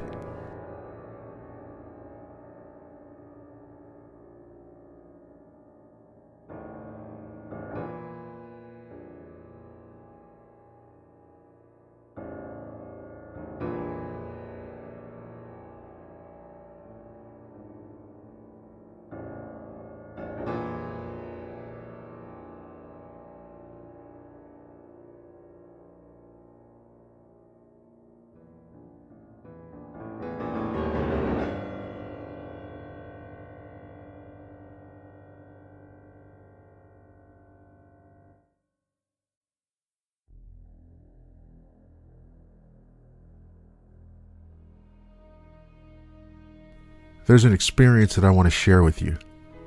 Something that I remember that happened to my friend and I in our hometown in Florida. Where my friend lived, there was a patch of woods that went about 5 miles until it hit the town. Well, all I know is when we were about 8, I managed to convince him to go into the woods as soon as his father left for work because we weren't actually supposed to. So, as boys will, we hopped over the fence that cut off the woods at his house. At first, we had a blast exploring the woods because it was only about 6 and still light out, and we walked around goofing off and acting all big and bad. But then, we came across this mound of dirt, and it was a dirty t-shirt and a shoe and a stained blanket next to it. A little weird, but that was fine, and we didn't make much of it because, I don't know, we were innocent and stupid, and laughed at the thought of someone running around naked out there way back when. So we walked on and came across another pile, except this time it was made of rocks and it was like a cave, like you'd think of for a wolf or a cougar's den. There was an old bicycle laying on the ground outside of it. I wanted to explore it. I don't know why. I think I thought I might find treasure or something, but he convinced me it was time to go back.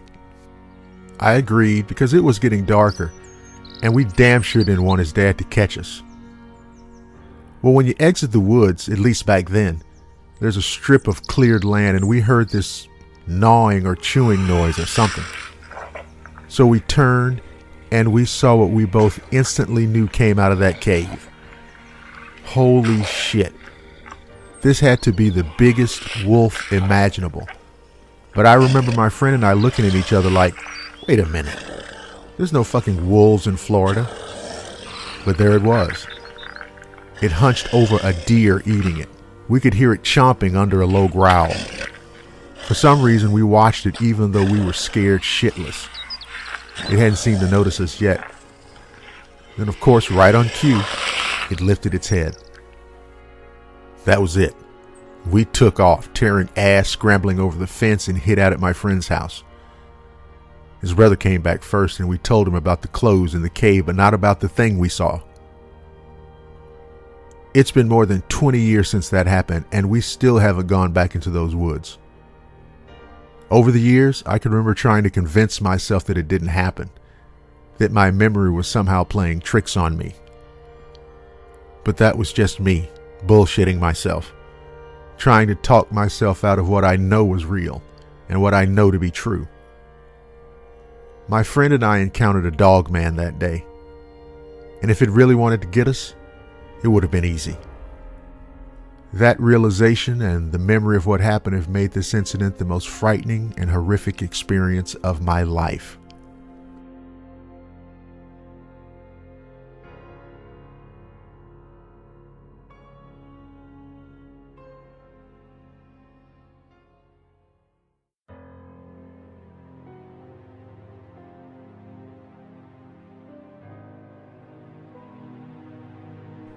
I'm currently a resident of Altoona, Pennsylvania.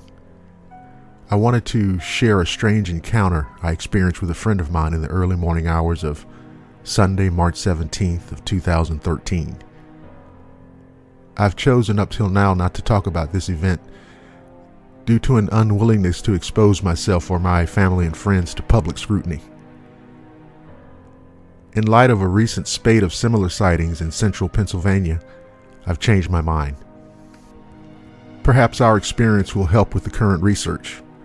As such, I'd like to make my intention clear, that myself and any persons mentioned be able to retain anonymity at this time. You see, reporting a Bigfoot or even a UFO sighting is one thing, but this is something entirely different. On the evening in question, a friend and I were returning from a job in Williamsburg. My friend was driving. To the best of my recollection, the incident occurred somewhere between 1:30 a.m. and 2 a.m. on the morning of March 17th. Although spring was only a few days away, there was still some snow on the ground. We were traveling southwest on Route 22 through a rural suburb of Hollidaysburg, Pennsylvania. As we rounded a little curve in the road, our attention was drawn to our left on the opposite side of the road. Standing or semi-squatting in a clearing a few feet off the side of the road was some kind of creature. Now, my friend wasn't driving very fast and slowed a bit as we approached. Our initial view of it was from its dorsal side as it was facing away from us. It came into profile as we passed with its right side to us. It struck me immediately that the creature had a combination of both human and canine features. It was squatting down on its legs close to the ground, but was doing so in a bipedal fashion. The legs had the stifle joint of a hawk, characteristic of a canine, not like a human leg. It had its front limbs or arms in front of it, and I believe it was possibly crouched over something, maybe a smaller animal it had killed. Now, this thing's arms were long in proportion to its body. I recall thinking the hands were more human-like as opposed to paws. Its torso seemed to be somewhat hunched forward. I had the impression that at any moment it could have gone to all fours quite comfortably. The creature's chest was not broad like a human's, but had a pronounced forward angle breastbone like a canid. It gave the impression of great strength, having distinct and well-defined musculature, but was not built on a massive frame. It seemed more thin and sinewy. If it had stood fully erect, I would estimate that the creature would have been close to 7 feet tall. It was covered in fur that was grayish silver in color. The creature seemed unnaturally shiny, although this could have been a reflection from the headlights or the moon. It had pointy, erect canine ears that were somewhat laid back on its head. The head was large and very wolf-like overall in appearance. The muzzle was also very wolf-like, although the snout wasn't exceptionally elongated. It had canine teeth, though. To the best of my recollection, the eyes were an amberish color, but again, that may have been the reddish glow reflection to them. It had a wolf-like tail. It turned its head to watch us and tracked us as we passed. It seemed quite aware of our presence, and it let out a chilling howl that filled the night air. My friend and I continued in stunned silence for a few moments. When the creature was no longer in view, I turned and asked my friend what we'd just seen. His exact words were, "We just saw a fucking werewolf." I agreed that that's pretty much my own assessment. I asked if he'd turn the car around, but he absolutely refused to do so. It's probably just as well. We spent the rest of the trip debating as to whether it could have been a dog or even someone's escaped pet wolf, but to be honest, it just wasn't. I'm sure of that. Both my friend and I are experienced outdoorsmen, and neither one of us has ever seen anything fitting that description before. I was actually raised not far from the area and know it quite well. I've spoken to my friends about this, and we'd both be willing to take a polygraph concerning this incident. Since that time, I've learned that what we saw that night is what people call Dogman. There's a lot being said about these creatures on the internet over the last few years. A lot of interesting stuff, and a lot of deep, steamy bullshit. But I can tell you one damn thing for sure. These creatures exist.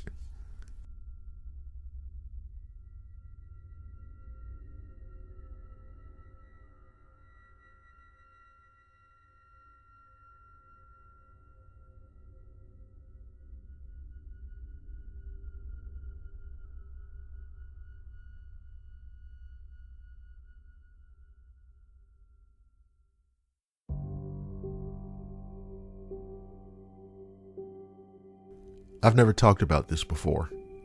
It's something that I saw about 5 years ago.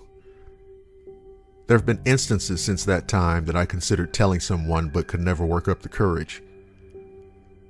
I just assumed that people would think I was either crazy, delusional, or just making it up. But I decided it was more important to share this experience, to let people know that these kinds of things are real. And I thought maybe someone else has had a similar experience. Somehow it's comforting to know that somewhere out there are others who can relate to what happened to me. So like I said, it was about 5 years ago. I've always been kind of a night owl and was up late every night watching TV, reading, or listening to music. It wasn't uncommon for me to, at least once or twice a week, fall asleep in my chair in the den. If I remember correctly, it was a Thursday night, Friday morning, and I must have dozed off in the chair maybe around 2 or 2:30. Anyway, I woke up about an hour later. The TV was still on, but the volume was down to a minimum. I looked at my watch and saw that it was 3:17. Then a strange sensation came over me. For whatever reason, a powerful feeling of fear washed over me like a damn tidal wave. And that's when I glanced out the window. Now let me tell you, what I saw out in my front yard was the most horrifying thing you can imagine, and way beyond any nightmare I've ever had. Standing there looking directly back at me was the biggest wolf I've ever seen. I mean, this damn thing was easily bigger than a horse. It was long and shaggy, and it just stood there motionless, glaring at me with eyes that were hot yellow. What I saw in those eyes was pure hatred and absolute malevolence. I turned my head, pretending not to look, but cut my eyes to the right so I could still see it. After another minute or two, the creature raised its snout and sniffed up in the air. Then it started to slowly walk off to the left. I watched it until it disappeared into the darkness. I sat there for the rest of the morning, probably in a state of shock. I remember eventually getting up to make some coffee, and I even dropped off on a short nap later on in the afternoon. I spent the next few days trying to figure out what the hell that wolf thing was and why it stood out there staring at me. To this day, I still can't answer those questions. But I can tell you this. When the sun goes down, beware of things that walk the night.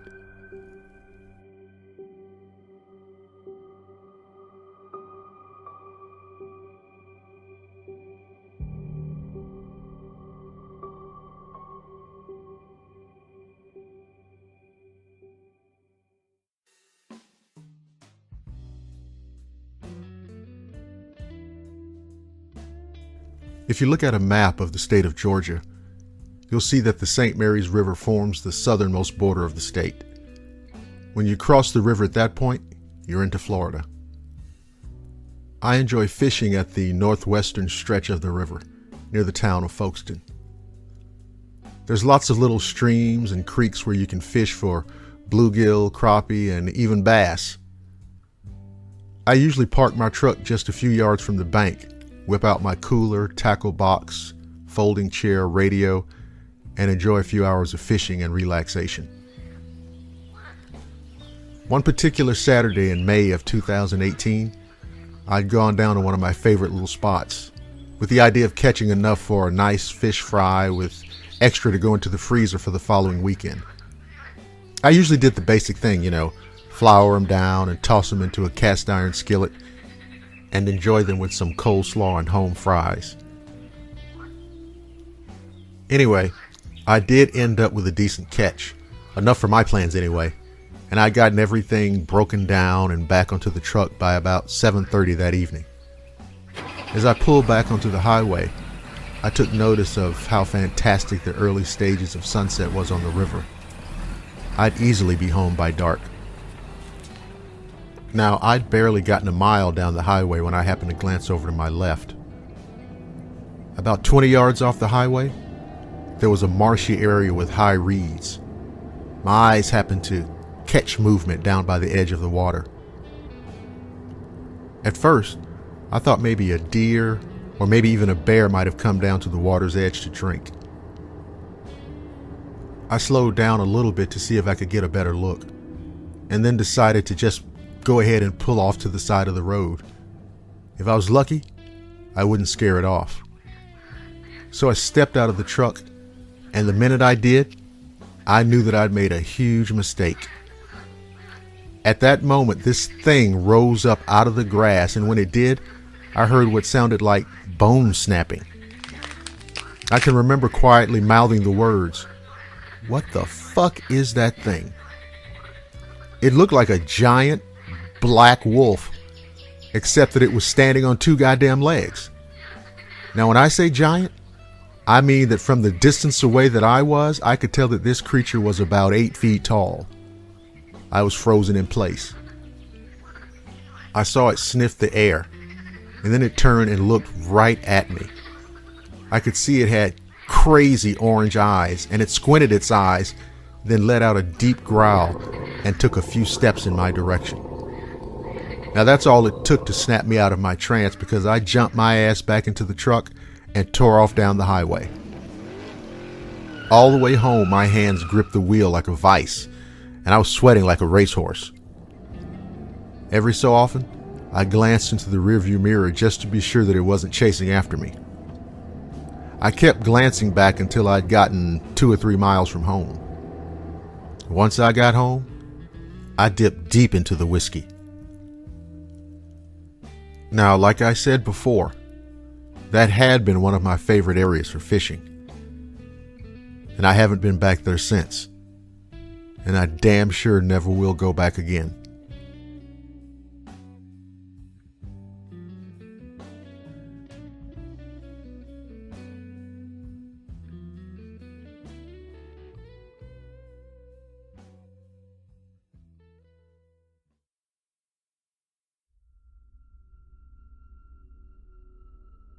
Back in September of 2019, I had an encounter with a dogman. Since then, I've done a lot of reading about these creatures, and the more I learned, the more I became sure that I was lucky to get out of that experience alive. It was early doe season in Michigan. My cousin wanted to go out on a hunting trip, and I decided to go out with him. He headed to the west side of the property, and I went to the east side. I went through our woods, then cut into the neighbor's property, who had given us permission to hunt there, and headed to the tree stand. Once I got close to the patch of woods behind the field, I felt a dark presence, but really didn't think much of it because it was still dark. Looking back on it, I should have gotten my ass out of there at that moment. Anyway, I took 2 steps into the patch of woods when I heard the deepest growl I've ever heard in my life. It's the kind of growl that vibrates all the way through you. I looked up to where the sound came from and saw 2 glowing eyes about 15 yards away from me and looking dead at me. I took the safety off my rifle. At that moment, the eyes instantly elevated, and I could see that the thing was standing. The only way I can describe this thing is as a gigantic wolf standing up like a man. It was easily 7 feet tall, completely black, and had tall pointed ears. It had a muscular torso that narrowed down to a slimmer waist. I remember thinking to myself, what the fuck do I do now? The creature turned and was gone in 2 running leaps. I reluctantly went to the tree stand to see if I could get another look at the thing, and all the while hoping it wouldn't come back. Thank God it never did. I used to enjoy hunting, but goddamn it all now. I don't like having to wonder whether I'm the hunter or the prey.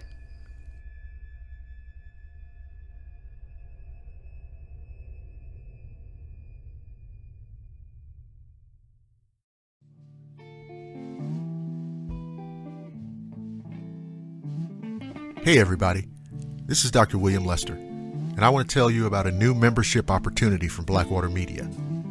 Now yes, you can sign up for the regular Swamp Hunter Society membership at $4.99 a month and have access to the premium content. But you also have the option of getting the Blackwater Media VIP full year membership. That's right, with a one-time payment of just $49.99, you can have the same access to the same premium content, early releases, at a savings of almost $10 off of a regular membership. So if you enjoy the finest in paranormal and cryptid horror, head on over to blackwatermedia.net and get your Blackwater Media VIP full year membership.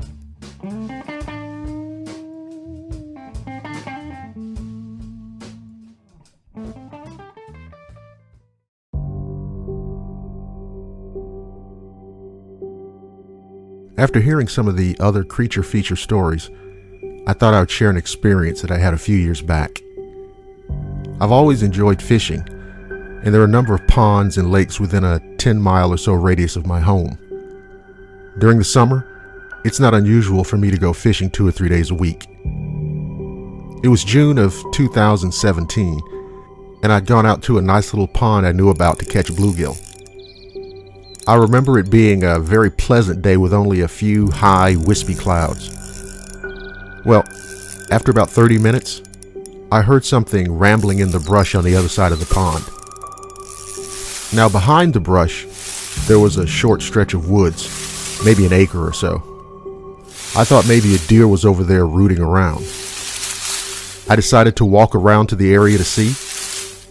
I took about 5 steps when this very large black figure rose up out of the brush. This thing was a gigantic wolf standing up on 2 legs.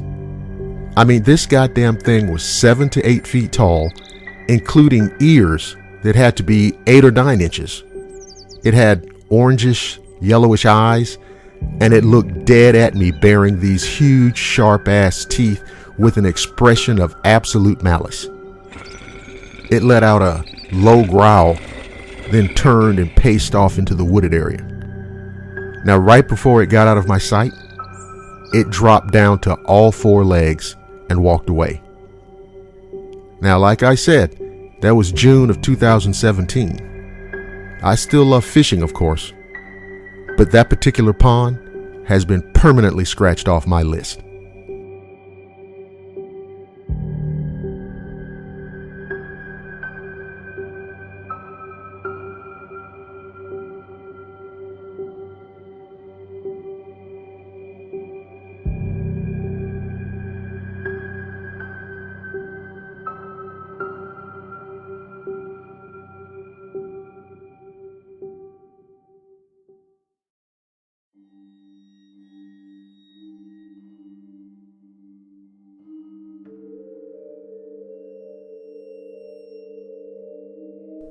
My brother and I grew up in the middle of nowhere. It was a dead-end street with a total of 8 houses on it, with a total of 4 other kids to play with. The street was roughly a mile long if you did a whole lap, so it was the perfect place to run after school. On the longest stretch of road, there was a forest on one side and a large field on the other. The field was unkept and usually had pretty long grass that would come up to about your knee. Anyway, One afternoon, my brother and I went running, and less than a quarter of a mile into the run, we saw something run across the road from the field into the woods. All right, now check this out. It was large, and it ran on two legs, but the sense of balance was all wrong for a human. The best way I can describe it is that it leaned backwards, kind of like a bear would when it's on two legs, but it moved super fast. Way faster than any person or animal that I've ever seen. My brother said that he saw horns and antlers on it, but a deer wouldn't be able to run that far on two legs, and it was much, much faster than a deer anyway. We turned around and went right back home. Since then, I've tried searching the internet for what I saw, and the closest thing that I could find to match was a thing called a Wendigo. I still don't know what the thing was, but I damn sure hope I'm wrong about it being a Wendigo.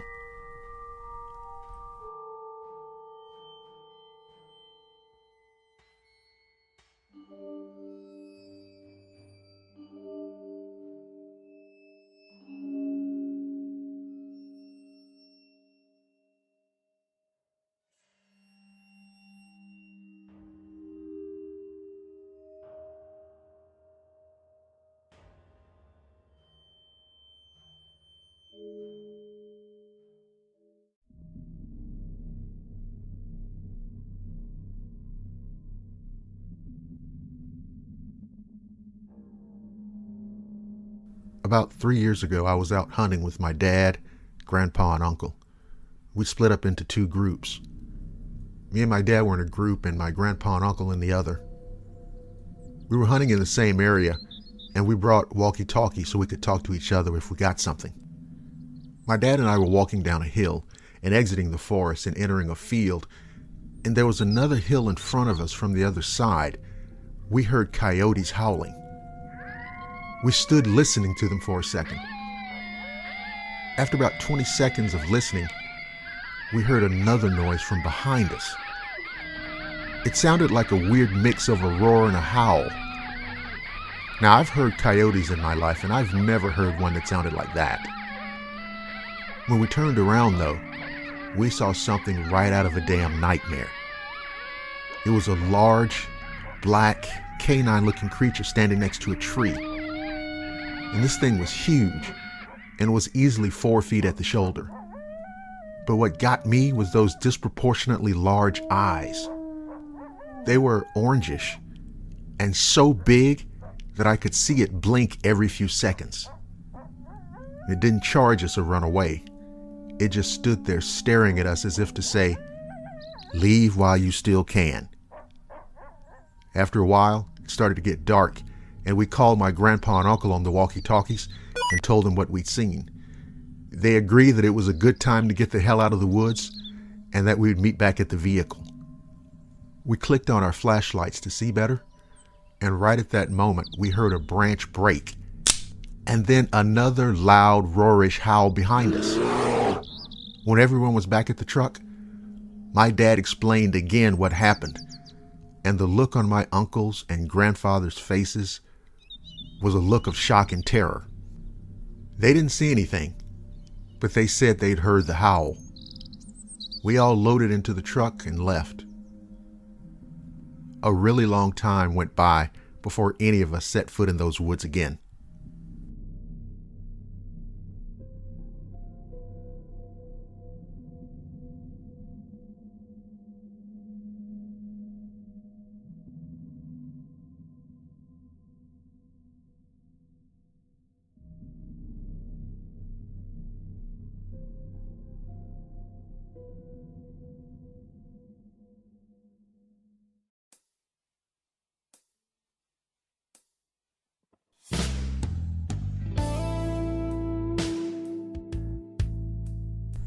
It was July 19th, 2016. I remember the date because we had our annual Christmas in July at my in-laws, and it was a crazy full moon. We left to head home. We took the back way, and we live in a somewhat rural area, so the back way is very dark. No traffic at that time of night, and we were going about 65 miles per hour. Now, as we're driving along, about 5 minutes from home, out of the corner of my eye towards the forest on the passenger side, I catch a glimpse of something moving fast. The moment my foot hit the brakes, my wife's hand grabs my leg. I'm getting goosebumps as I'm saying this now. But it was one goddamn crazy experience. We came to a screeching halt in the road, and whatever it was stopped dead in front of us. It cocked his head and looked at us, and we both said at the same time, "Did you see that?" And it was huge. It was easily 7 feet tall, had yellow eyes that glowed from the headlights, and it had wolf-like features. It was crazy muscular, but also kind of thin at the same time. The most memorable feature, though, were its legs. It 100% looked like a dog walking upright with a cocked angle in its leg. I think they're called hocks. No sooner did it stop and glare at us, did it continue to bolt across the road and vanish into the forest on the driver's side. The only way we've ever been able to describe it is being werewolf-like. And like I said, my wife and I both agreed. Now, if it'd just been me, I would have assumed I was crazy and never mentioned this to anybody. But to hell with all the woulda, coulda, shoulda bullshit. Bottom line, it was a Dogman. Anytime someone tries to ask us if we're sure about what happened, we just look at them and say, "We both saw it."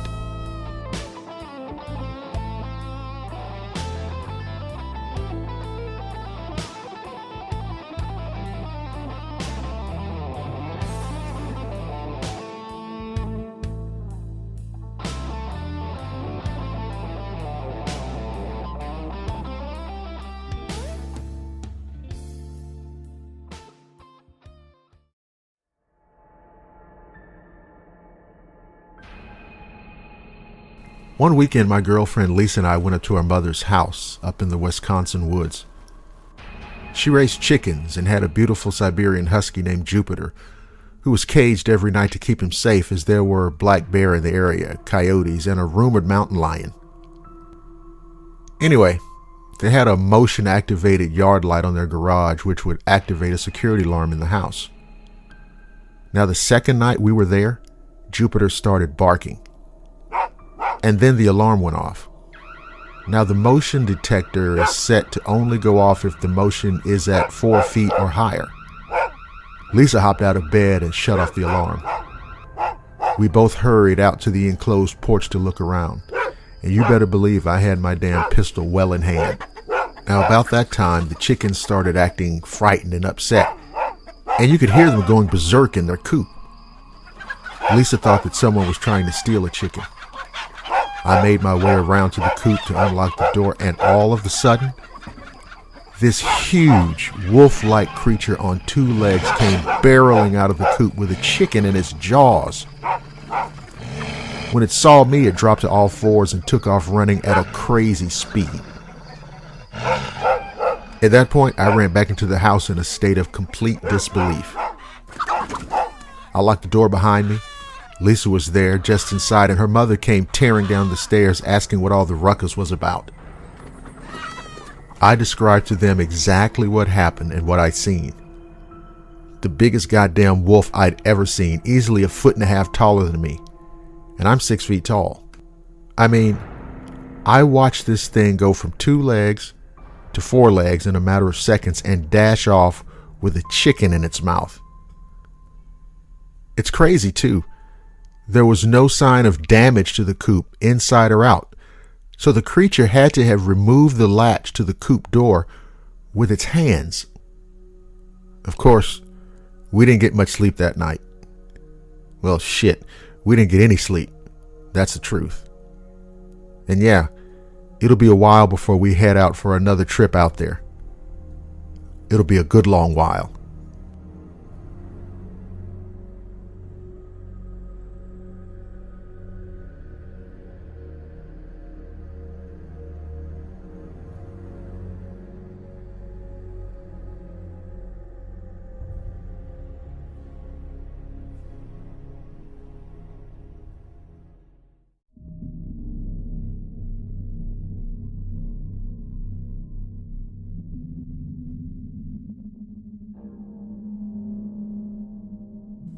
coworker and I were in a certain area in the wilds of Wisconsin where we do environmental monitoring. Now, by monitoring, I mean standard rain event monitoring of an MSHA regulated site. And due to lack of rain, the site was not discharging water to sample. The quarry had been producing a few weeks prior, so we were grabbing a few samples off stockpiles for quality assurance. It was an overcast day, almost dark, with the sun barely breaking through deep gray cloud cover. Now keep in mind, the site was in a wooded area, in some places densely wooded, and upon exiting, my coworker and I noticed a deep growl or scream coming from the deeper part of the woods. And after a few minutes, my coworker shouted several hellos, but got nothing. About 10 minutes later, we're on another part of the property just outside the tree line in an old quarry grabbing some more samples. Suddenly, a flock of crows on a ridge about 100 yards away started panicking. This went on for a minute or two, and upon looking up at the crows, I noticed a large brown and gray upright figure skulking at the tree line. I was able to view the creature for 10 to 15 seconds. All I can tell you is, it was a giant wolf that was standing upright. That's right, a goddamn gigantic upright walking wolf. And in the time we saw it, it ducked down once and then stood back up. Now let me explain something to you. I'm 6'4", 230 pounds. And I could tell that this damn thing was at least 7.5 feet tall. Anyway, we kept looking in that direction, and eventually it ducked down and never rose up again. After that, we left and spent the day trying to figure out just what the hell this wolf-type creature really was, and how hard it would be to do our work with the knowledge that something like that was out there somewhere. Now, of course, I'd heard of people claiming to see Bigfoot, but I never really thought much of it, as the odds of such a creature even existing were small. I'd never have given credence to the existence of a giant bipedal wolf. It looks like I was wrong. We're currently looking into a trail camera as the sound came from deeper from the woods, which is another parcel of land we don't have permission to be on. And to be honest, I'm not all that excited to go that deep down into the woods anyway.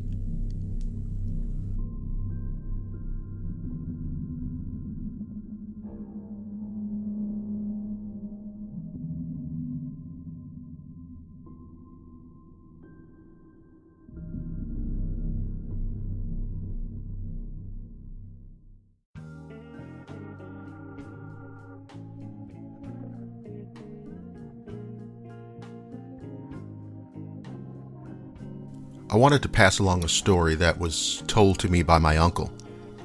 He passed away a few years ago, and I think it's important that what he witnessed, what he experienced, should be shared with the world. But before that, I need to tell you up front, there are some very, very disturbing aspects to this story. So consider yourself warned. This story goes back to 1957. The year that Hurricane Audrey, one of the deadliest tropical cyclones in U.S. history, devastated the southwestern Louisiana coast. My uncle said that there were many folks down in the bayous that were killed, and the survivors went out trying to recover bodies. He and some others who had friends in that area participated in recovery efforts. He said that at some point, he broke off from his group, which he admitted wasn't a smart thing to do. But he came up to a big cypress, and about 25 feet up, he saw what looked to him to be a gigantic black wolf sitting on a branch, eating the body of a child. From the clothing remnants and the length of the hair, it looked to him like a little girl, maybe 10 years old. He said he reached for his rifle and shot the thing 3 times with .35 caliber Winchester shells.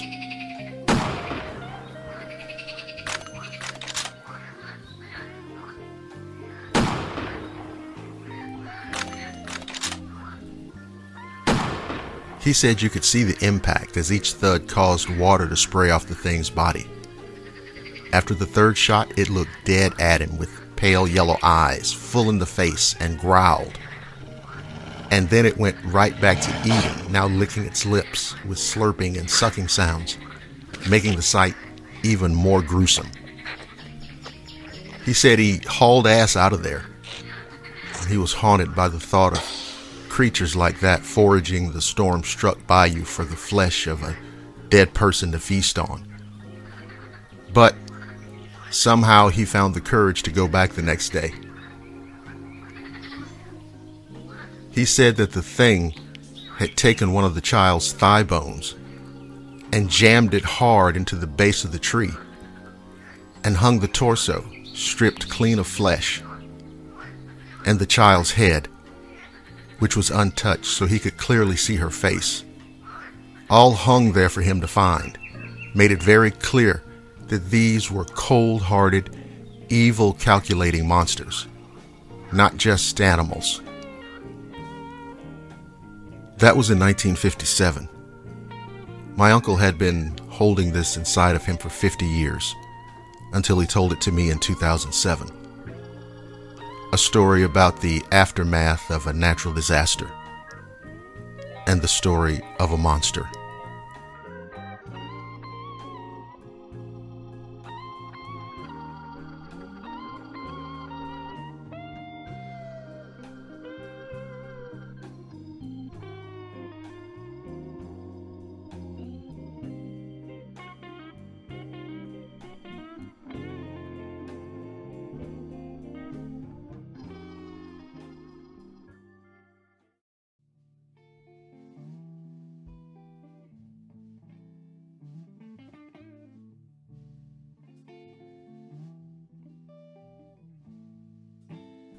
Two summers ago, I think it was mid-June or early July, my cousin was staying at my house.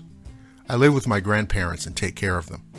She went out onto the back porch to have a smoke around 10 o'clock, and while she did that, I decided to have a cigar and went out to my car to retrieve my lighter. It was a pretty nice night, good visibility from the moon, but I live out in a relatively rural area of Texas. Visibility isn't as good as you get into the city. Although there were no streetlights, I could clearly see across the road and see my driveway, which I normally can't. But that night there was a very bright full moon. Now across from my house is a lake, separated by about 100 yards of land and a small road. As I was coming back from my car along the edge of the lake, I saw a creature. And I say that because that's the most apt word for it. This damn thing was easily 8+ feet tall and was on its hind legs and covered in fur and had a stereotypical werewolf profile. And by that I mean it had a wolf-shaped head and a large growth of fur leading from the bottom of its maw down to its stomach. I clearly remember hearing the footfalls down by the lakeshore.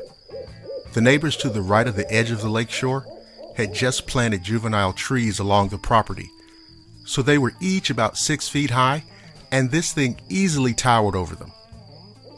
I genuinely felt my blood run cold, and as quietly as possible, I ran back into my house while this thing just ambled along the lakeshore. It had a fairly big stride as well. That only frightened me more. I came back out onto the porch to tell my cousin, and she immediately asked me what happened before I even opened my mouth. And according to her, all the color had drained from my face. I told her everything, and I promised I wasn't messing around, and she agreed. She knew it when she saw it on my face. We stayed silent on the porch while we smoked, and we heard weird crackling in the brush at the bottom of the hill the back of the house overlooked. Nothing ever came of it, and in the 2 years since, I haven't seen the thing around here, but I'll never forget it. I still think about this every once in a while, and it always brings back feelings of terror and dread.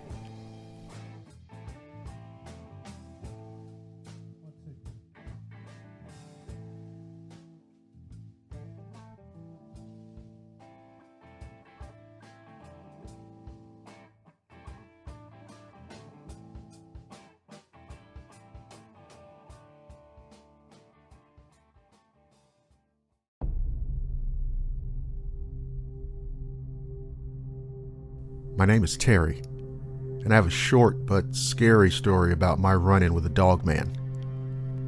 I live in a certain part of Florida that has very deep woods and it's a very swampy location. I don't want to be too specific about the names of places. In fact, I've even changed some of the names for the purposes of this story, because I've learned all too well what can happen when people find out about a dogman encounter. Now, I've had multiple strange occurrences around my property, mostly at night. But I want to tell you about this one particular incident that, to put it mildly, scared the hell out of me. Now, what happened took place in an area called Gibson Creek Campground. I was invited to go hunting with a buddy of mine last winter for wild hogs. You could usually find them out there looking for water or rutting around in the muck. So we left out from Gibson Creek Campground and paddled upstream. Eventually, we made it way out to where we could make another camp. After nightfall, we'd already set out a couple of trail cameras. I'd say we were there till about 2 a.m. And the forest, which is usually quite noisy, was somehow strangely silent. You know, that kind of quiet that you know isn't right? So I turned to my buddy and he turned to me. We gave each other those looks of a little fear and a little confusion. So we humped it back to the tent. I'd say no more than 60 seconds later, we heard what sounded like something huge booking it across the creek over on our side about 10 feet out, and then it just stopped. When we looked out, oh my God, what we saw was a gigantic wolf, maybe 8 feet tall, standing there on the other side of the creek. I heard a deep, low-level growl, and my friend perked up to silently announce that he heard it too. So of course, you can imagine that seeing that creature, realizing that something like that is real, scared the complete and total shit out of both of us. We didn't hear it anymore, and after that, the regular nighttime forest sounds came back. Crickets, owls, all of the things you'd expect. But we didn't leave our tent until daylight. So please, allow me to offer this little advice. If you enjoy camping, that's fine. If you enjoy a jaunt through the woods, great. But when the sun starts to go down, get your ass out of the forest and back to the main camping area and stay there until sunrise.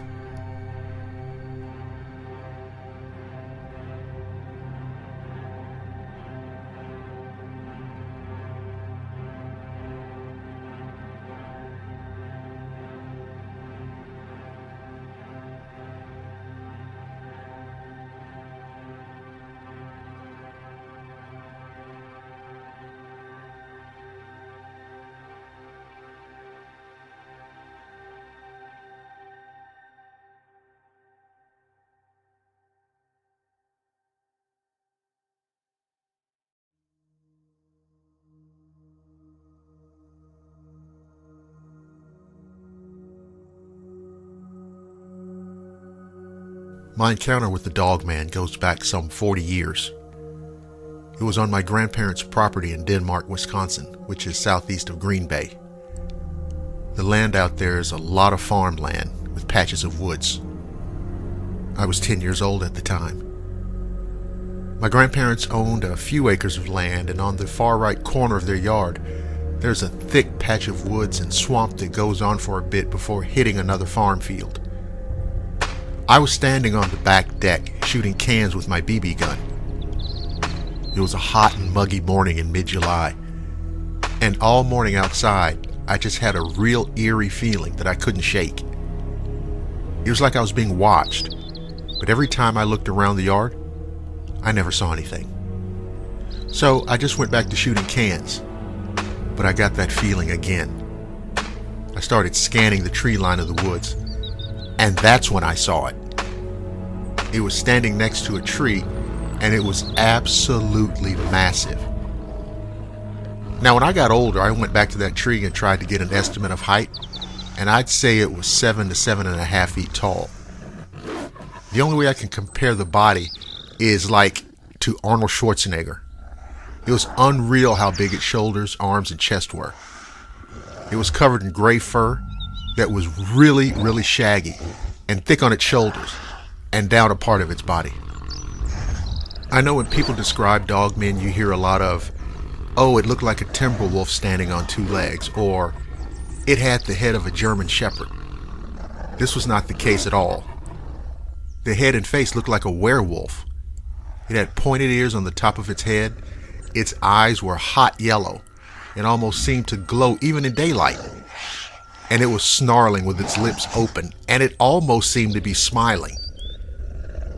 Let me tell you, the look and smile on this thing's face was pure evil. And sinister is the only way I can describe it. I don't recall if it had a tail or not. And I feel like the legs looked like that of a human's and not bent like a dog's. But I was mostly looking at the head and body. After what had to be only 10 seconds, but felt like hours, without warning, it broke eye contact with me and took off sprinting to its right. It went through some really thick brush and emerged farther down the tree line and took off into the woods. The thing is, no person could clear what it cleared in the time that it did. It was seconds that it ran probably a good 50 or 60 yards, and it was all thick brush down through there. Being absolutely terrified, I went back in the house and didn't go outside the rest of the day. Ironically enough, my aunt came up to me later and said, I heard some strange sounds outside last night. I've been meaning to tell you, but I didn't want to freak you out. Now, I didn't tell her what I saw, thinking she would think I was crazy or making it up, but I insisted that she tell me. She said she heard a loud growling and snarling walking around the house the previous night, unlike anything she's ever heard before. Although my grandparents are both long gone, I still visit the area quite often for sentimental reasons mostly, and I haven't seen anything strange since. I haven't heard any other reports from the area, but I know that there was a sighting of a Bigfoot crossing the road in that general area back in the 50s. What is it about that damn place that attracts monsters?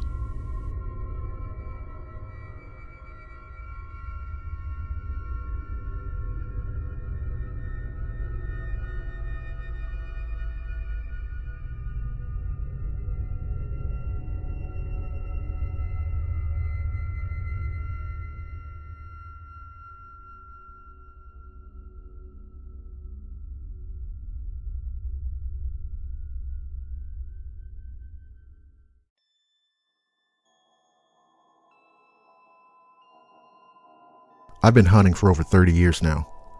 My father, grandfather, great uncle, and cousins all taught me the meaning of the ways of the hunter.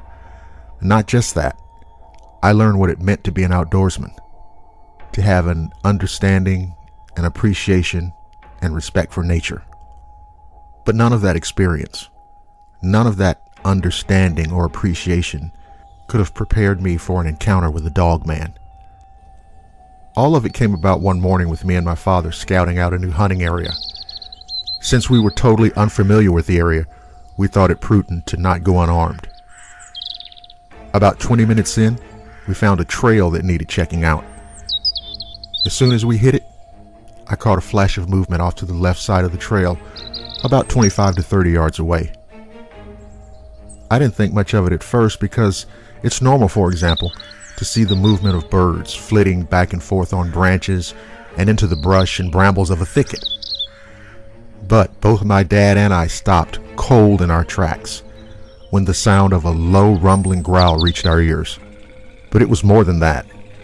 You could feel the power of the growl vibrating all the way through you down to the bone. Now, I said quietly that we must have walked up on a bear with a cub and the growl was intended to scare us off. But my father just shook his head and said, "We have a situation here." Then the shit got real. From the left side of the trail, out of the brush, stepped a gigantic wolf-like creature that was standing on two legs. The head was easily 3 times bigger than a large German shepherd. It had black fur and dirty yellow eyes. And this thing had a muscle mass like you wouldn't fucking believe. It was easily 7 feet tall and had a mouthful of teeth that looked ready to do business. So there we were, my father and I, caught up in a terrifying showdown with this thing. I raised my pistol and pointed it at the creature, and when I did, it tilted its head to the right.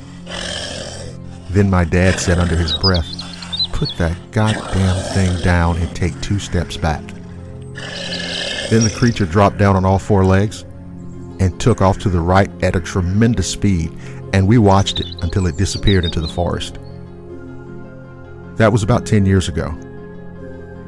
My father and I have talked about it several times, only with each other, off and on since then. He always reminds me that if I'd pulled the trigger that day, that I probably wouldn't be around today to share this story with you.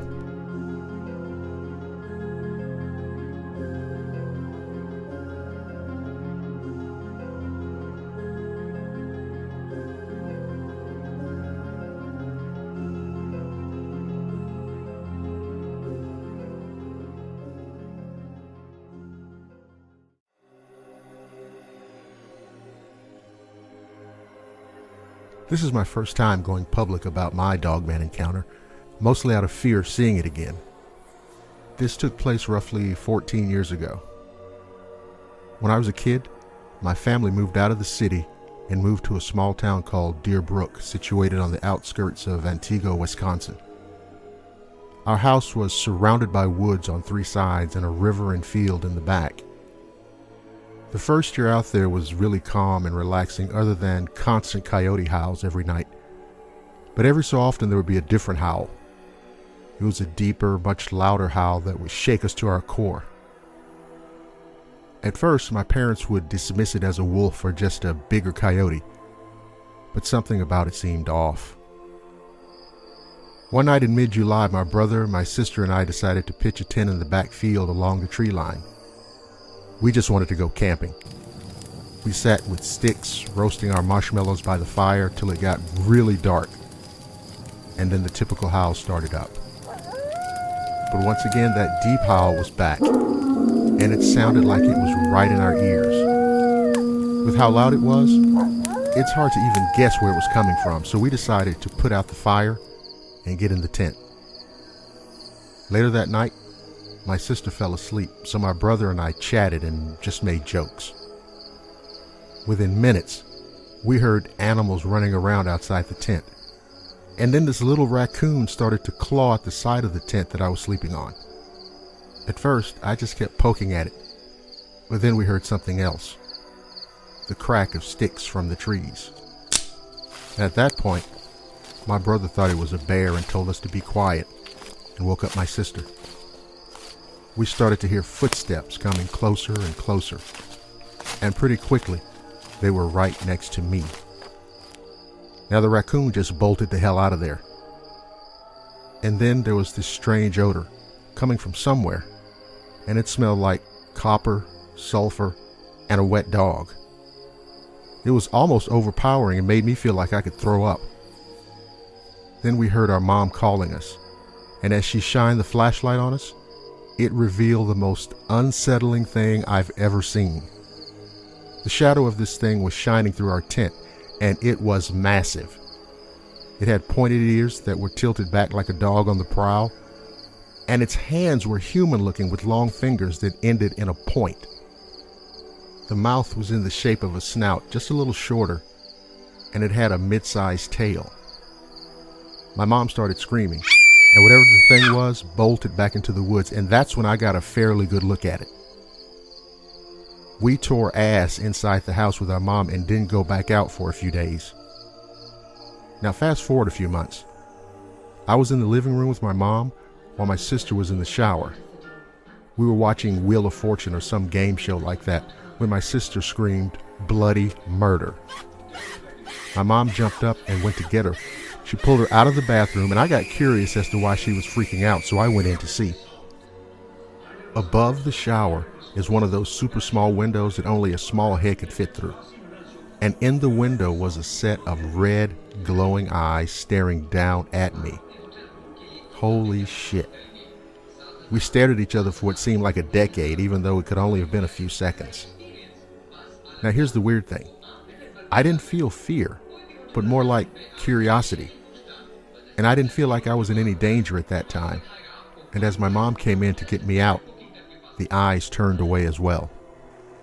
Now that night was a kind of gloomy night.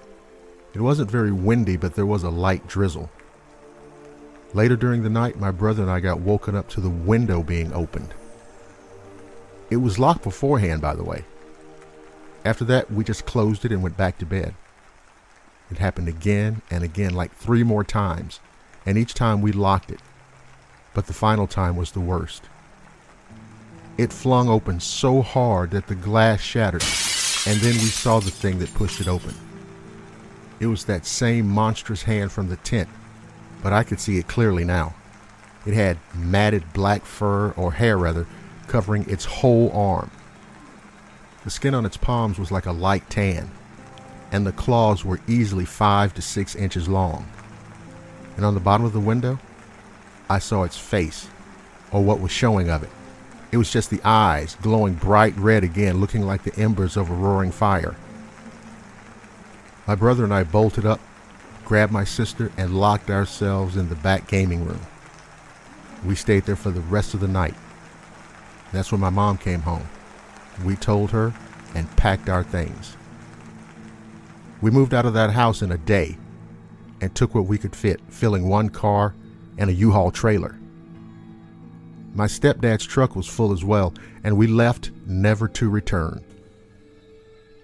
To this day, my family is scared to talk about it, but if my brother and I have a few drinks, we discuss it. But my mom, she just shuts down whenever it's brought up.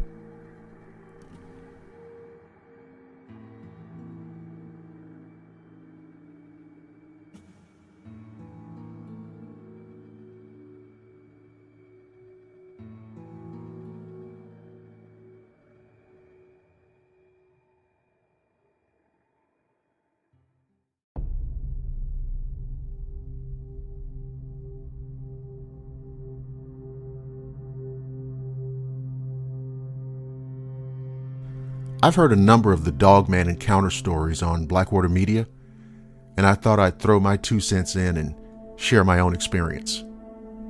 I live in central Michigan, about 20 minutes north of Lansing. I was on my way home from work, and it was about 1:45 in the morning.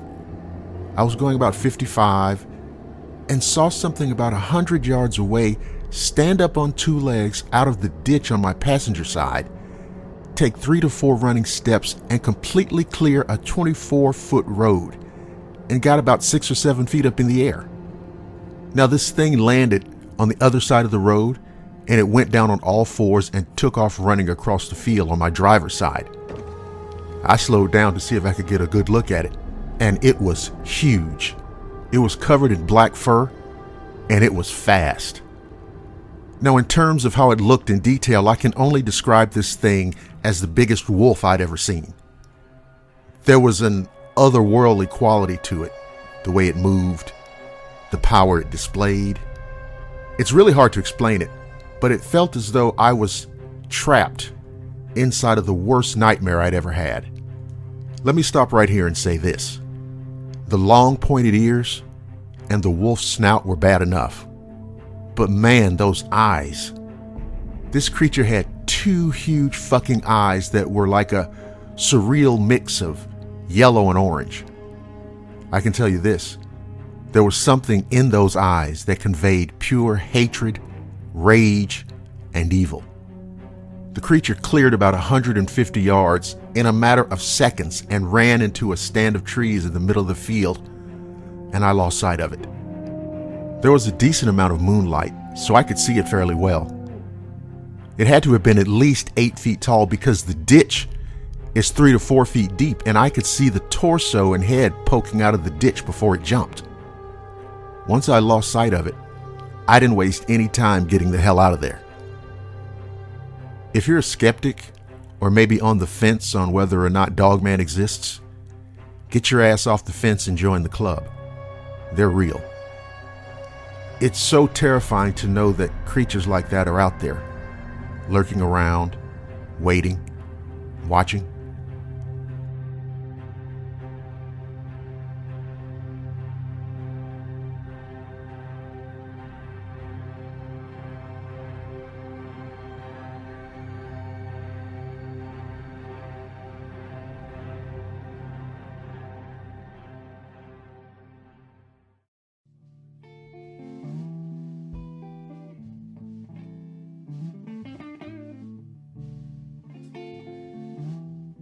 I love fishing for bluegill, or brim as most Georgia folks call them. Now, brim are also commonly known as panfish, which just refers to an edible game fish that doesn't grow larger than the size of a typical frying pan. And you catch them with just about anything you can put on a hook. Breadcrumbs, cheese, bits of hot dog, anything. But for the record, the best bait for brim include worms, crickets, grasshoppers, or even small bits of shrimp. One funny thing about them, though, they can be somewhat aggressive and don't seem to have any fear of humans, but if you enjoy catching them as much as I do, that's a good thing. Anyway, a few years ago, I bought one of those pond prowlers at Bass Pro Shop. It's a one-man fishing boat, 8 feet long, and perfect for the kind of fishing that I like to do. But this isn't just a story about me telling you how I went fishing one day. It all leads into something that still gives me nightmares. I just thought that maybe sharing it would be cathartic. Some people will believe it, some won't. I don't really give a shit about that part of it. I just want to gain some degree of, peace of mind. Anyway, I was out on the boat one Saturday at one of the local ponds. Now, that particular area has a number of small to medium-sized ponds that are fantastic for brim fishing. I remember the day was mostly sunny with a few clouds that drifted across the sky from time to time, providing brief moments of shade from the late spring sunlight. Now, after about 20 minutes of fishing, I noticed some kind of movement in a dense thicket of reeds by the bank at the far side of the pond, maybe 30 to 40 yards away. Then I heard the sound of something thrashing the water, but whatever was making the noise was obscured by the reeds. And then it wasn't. Rising up from the reeds was a huge creature that had all the features of a wolf except that it was standing up on 2 legs. I was frozen in place with terror.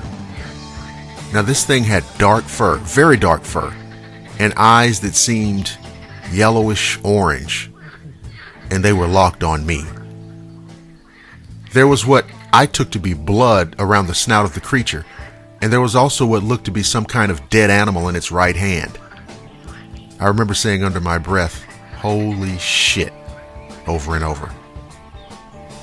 I started maneuvering my boat back to the bank while also trying to keep an eye on the wolf thing. When I got myself back onto dry land and secured the boat in the cab of my truck, the creature was still there watching me. As I walked around to get into the truck, the creature let out a loud, growling snarl as if to hasten my departure. And it damn sure worked. As I pulled away, I saw the wolf creature lower down onto 4 legs and then run off in the opposite direction. Man, I tell you, I've never been so goddamn scared in my life. It just goes to show you what kind of trouble you can get in when you interrupt Dogman's dinner.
That's the sound that I hear almost nightly for weeks at a time, beginning in September. or more precisely, immediately after the advent of the fall equinox.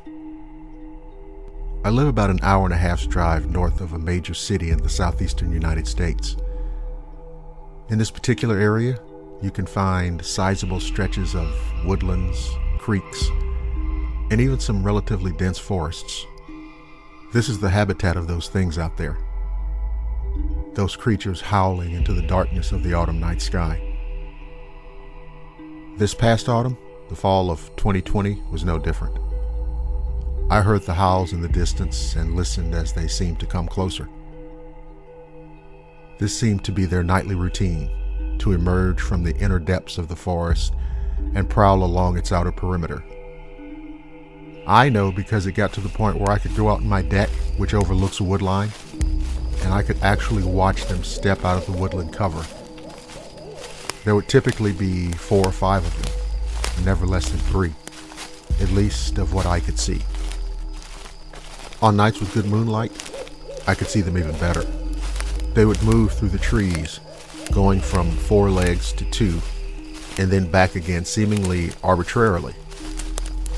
When they did go bipedal, I got a true sense of their size and features. But it was always the eyes. Now, one could easily be struck by the 7 or 8 foot height, the clawed fingered hands, the impressive musculature, or even the surreal nature of their movement. But for me, it was the eyes, those massive, amber, nightmarish hell portals through which somehow these creatures measured their reality. There were even rare occasions when one of them would turn those eyes in my direction, looking directly at me, as if to let me know that they were aware of my presence, and then turned its gaze away dismissively and walked on. Their eyes terrified me. So yes, these things are out there, hunting, lurking, hiding, stalking. And I know that come September next, there will once again be howls in the forest.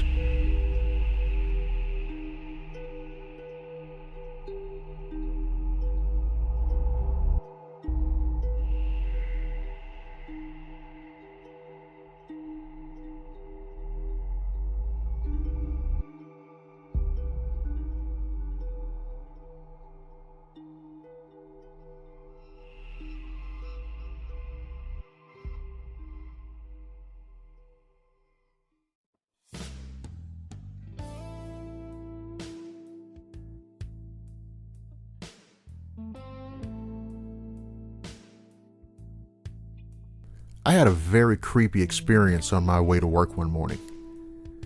Now listen, I normally don't give much thought to anything paranormal, but I'll be damned if that thing I saw could be explained rationally. On my way to work, I often use a small road through a densely wooded area. It's a pretty long road, very few curves, no turns. I left home around 4:30 a.m. and was driving, paying attention to the road, trying to wake up, when I suddenly noticed what I thought was a very large, dark gray or black dog sitting next to the road. Now keep in mind, it was still dark, but I could make it out in full detail, so I slowed down, just in case it started to run across the road. But when I got closer, and the headlights captured it in full, it just stood up and calmly retreated into the bushes next to the road. But as soon as it stood up, it was very clear that this was no normal dog.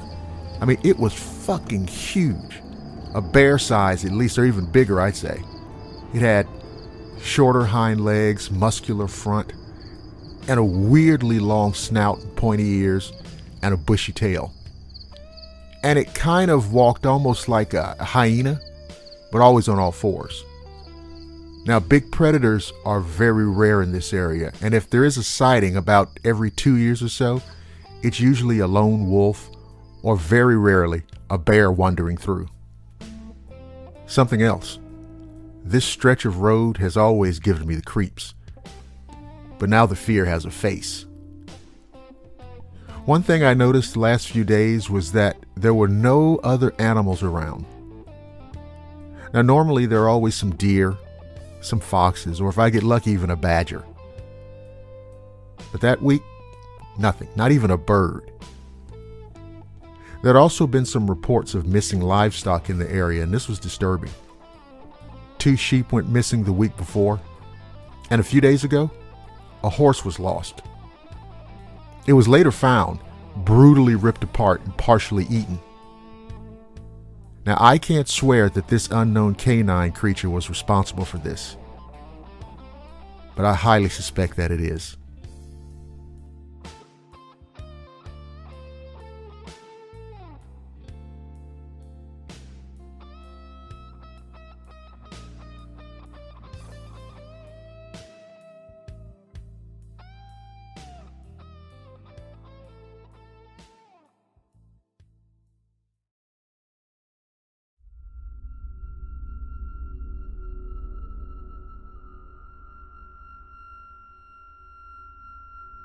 I want to tell you about an encounter with a dogman that changed my life.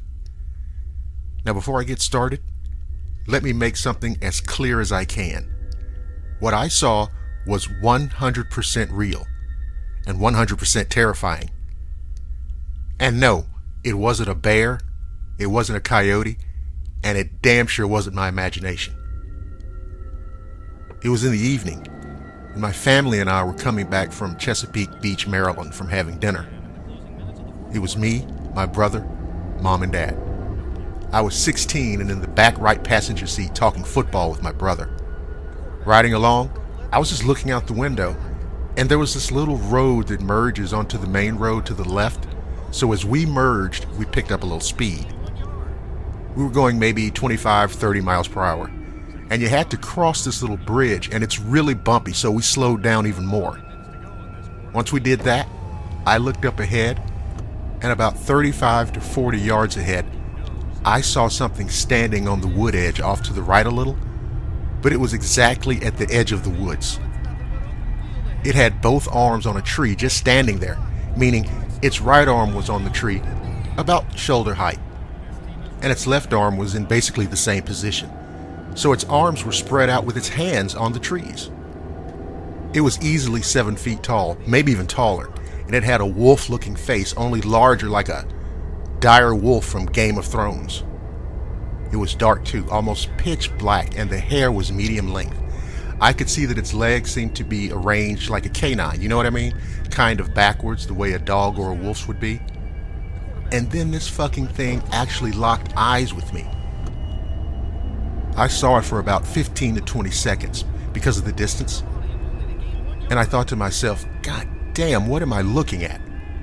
It had very pointy features and didn't look like how people describe a Bigfoot, but actually a werewolf. A lot of people call it Dogman, but I'm more inclined to say it was an actual wolf man. I said out loud to my family, "Did you guys see that thing?" And they were like, "See what?" To this day, my family still doesn't believe me. And most other people think I'm crazy or lying, so I very rarely tell anyone about it. But it was real. It was there. And what bothers me is, I can never forget the look of those large, menacing yellow eyes. It had a look of pure evil. Are these kind of things out there all the time? And where do they go? And where do they come from? And what do they want?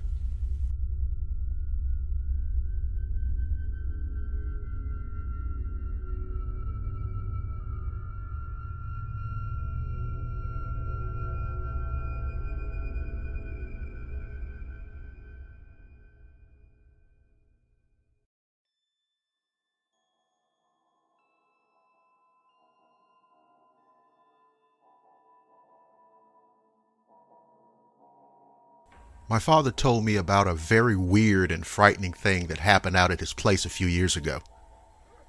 He said that he awoke one night to the sound of dogs barking and realized that the neighborhood dogs were barking at something that was moving parallel to the road.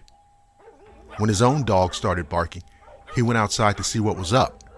Across the street is pretty much all forest except a church directly across the street that was at the time just a gravel lot. He said the moon was very bright, so even in the dead of night, he was able to get a look at something that shocked and scared the hell out of him.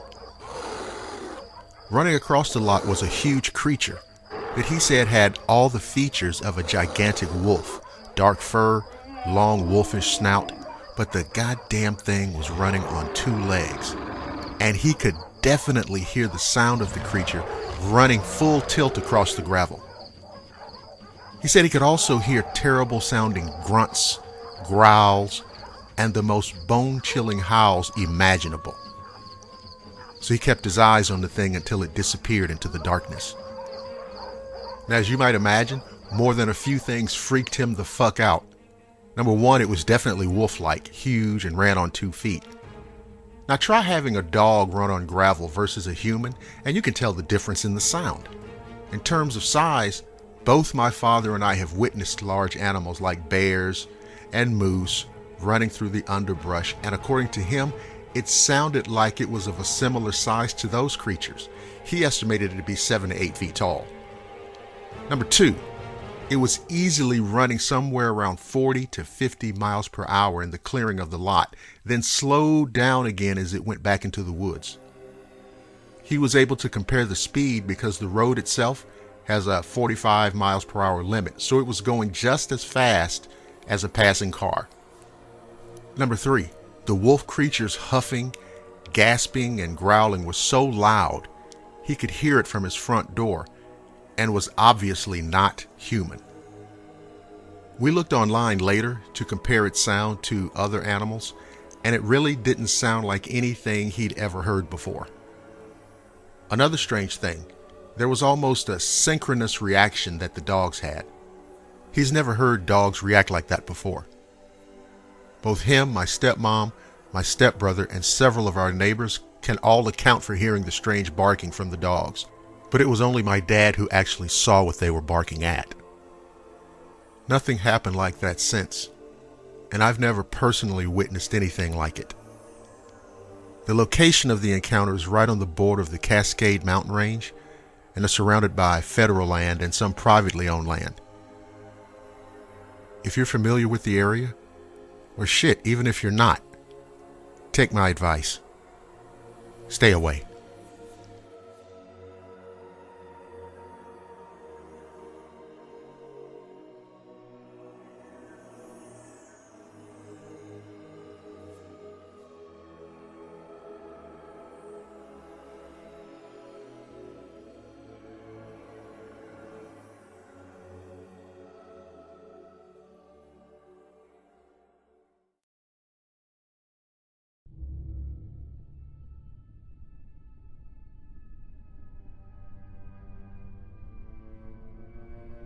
I have a longtime friend who happens to be an environmentalist and does a great deal of work out in the Pine Barrens of New Jersey. He recently told me about seeing a dogman in an area of Manchester County. His name is Davis, by the way, and he told me that the incident happened when he and his friends were going on a camping trip out in the woods.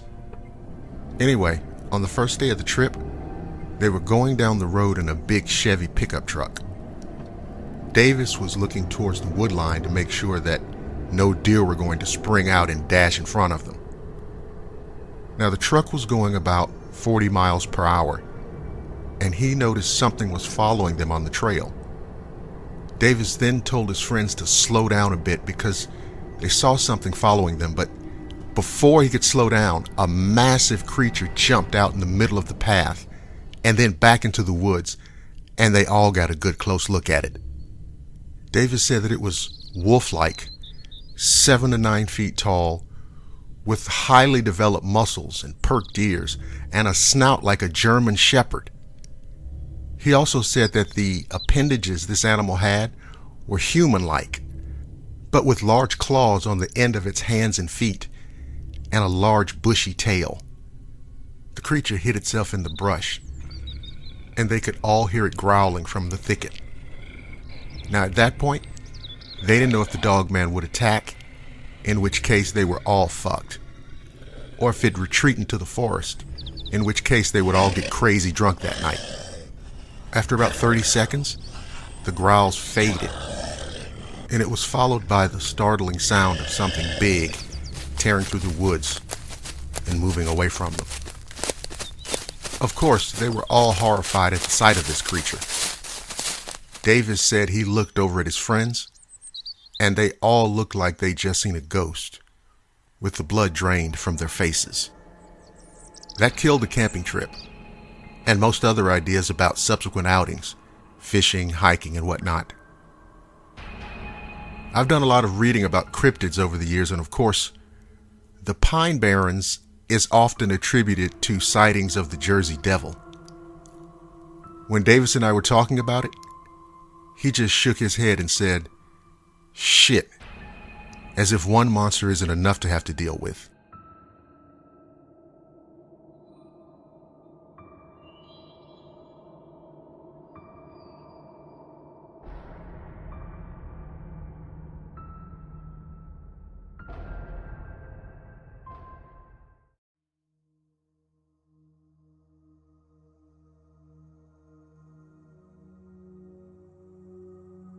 I've heard stories of these upright walking wolf creatures that people are calling dogmen. But I never imagined in my wildest dreams that something like that could really exist. And of course, for that reason, I would never see anything like that. But I was wrong. Man, I was goddamn wrong. It was a Friday night in November, 3 years ago, and it was raining like a motherfucker. I was in the den watching college football on ESPN, as was my habit on such occasions. I was enjoying chicken wings and sipping Crown Royal. The stereo was putting out some Sublime, Coltrane, West Montgomery, so on. You get the idea. Anyway, I was sitting in a recliner, which was on the left side of the room facing the TV. The window was on the other side of the room and 8 to 10 feet further along the wall from my chair. Now, like I said, it had been raining off and on all day, and as night fell, the rain really picked up. Every now and again, my eyes would catch the movement of falling leaves just outside the window. Like I said, it was November, and the leaves had taken on their autumn colors and fell regularly, and even more so in the wind and rain. Anyway, for whatever reason, a very strange feeling started coming over me.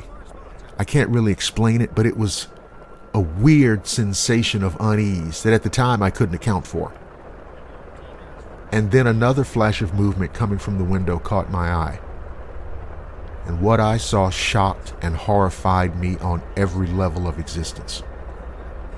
Standing outside the window, in the darkness and pouring rain, was a huge wolf-like creature. It was just standing there peering in, and it had its right hand on one of the panes of glass. I mean, it actually had hands with fingers. And I mean fingers that ended in sharp claws or nails. From what I could see, it was covered in dark hair that was drenched by rain, and this thing was easily between 7 and 8 feet tall. I could see its breath was fogging up a section of the glass. And I remember just shouting out loud, "Oh shit." I realized that this damn thing could come through that window if it really wanted to. It occurred to me to step out to the hallway closet to get my rifle. And as if this wolf thing could read my thoughts, before I could take a step, it backed away from the window, turned, and dropped to all fours and shot off into the darkness and rain. Well, I can tell you, I jumped way down into that bottle of Crown Royal. The next day, I checked the ground outside the window for tracks, but could only find a few faint impressions. The heavy rain must have obscured the other traces. So that's it. That's what happened. Since then, I've read a lot about other people's sightings all over the United States. I've also read and heard a lot about how some people want to go out into the woods and find this creature. Let me tell you something. I have seen this thing, and I strongly advise you not to go out looking for it, not to go out hunting for it under any circumstances. Because if you do, and you find it, I can promise you, you'll regret it.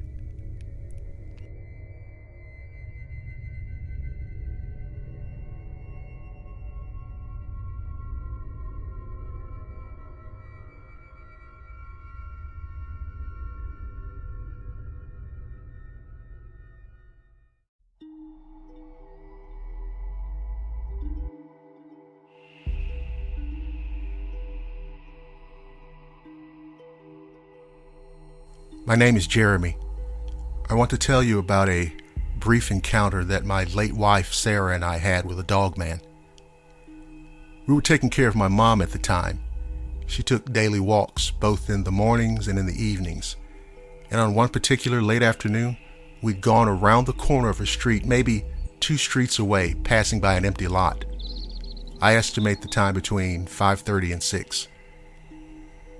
So, as it was approaching dusk and we were about 20 feet from the fence surrounding it and out of the shadow, this enormous black dog or wolf type animal appeared. Now imagine the size of a Great Dane and then double that. Its fur was pitch black and it had the head of a wolf and what looked like glowing eyes. It traveled the length of the fence, turning its massive head at us. I said, "God damn, did you see that?" I can tell you it was so black and terrifying looking, we were shocked. We'd heard stories of strange phenomena in Sedona, but it was such a surreal experience. It's hard to explain. Have you ever had the feeling that you're seeing something that you're not supposed to see, or that it's just not even supposed to be there? That's what it was like. I mean, this thing was just walking in her neighborhood like it was stalking us. We only saw it for a few minutes, but it was terrifying to say the least. And it moved swiftly at a strange, hulking gait along the fence, almost like it was guarding the property. I don't know, but I recently read an article online about cryptids, including a creature called Dogman. Well, this creature that we saw was about as close to that as I could remember. Man, it's horrifying to know that these creatures are out there.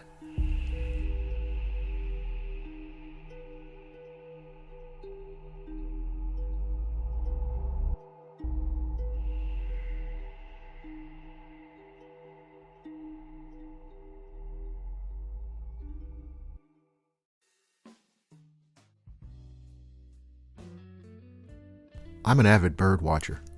I took up the hobby about 3 years ago, and it's really been one of the most enjoying, fulfilling experiences of my life. I remember when I was little, my grandmother had several bird feeders and baths in her backyard, and I would sit at the window and watch all the different birds fly in and out. Robins, brown thrashers, cardinals, blue jays, as well as many more that I couldn't identify at the time. But it was my love of bird watching, or some people are now calling it birding, that led to an experience that I would never, ever forget. It was about this time last year on an unusually warm January day when I trekked up to Dawson Forest Wildlife Management Area. Dawsonville is north of Atlanta in Dawson County. The location is a large area of varied habitat near the Etowah River. I knew that the marshy wetlands hosted breeding species including common yellowthroat, indigo bunting, blue grosbeak, orchard oriole, so on and so forth. Plus, I was counting on seeing what species could be seen along the edges of the forest. There was a nice blind with a bench overlooking the pond where I could look for waterfowl and waders. So that's exactly where I headed once I got there. I hit the bench, took out my thermos of piping hot coffee, poured a cup, took a few sips, and just kind of took in the surroundings. The morning mist had all but dissipated. I broke out my Athlon Argos binoculars, looked out across the pond, and got the shock of my life. Standing on the far bank of the pond was some kind of large canine-type creature. It reminded me of something in many of the werewolf movies over the last several years. Its ears pointed straight up. It was very tall and had broad, powerful-looking shoulders.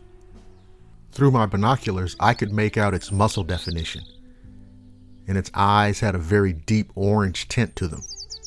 The other really strange thing about it was that it seemed to have hands with fingers instead of paws. I was in an absolute vortex of abject fear and wild fascination.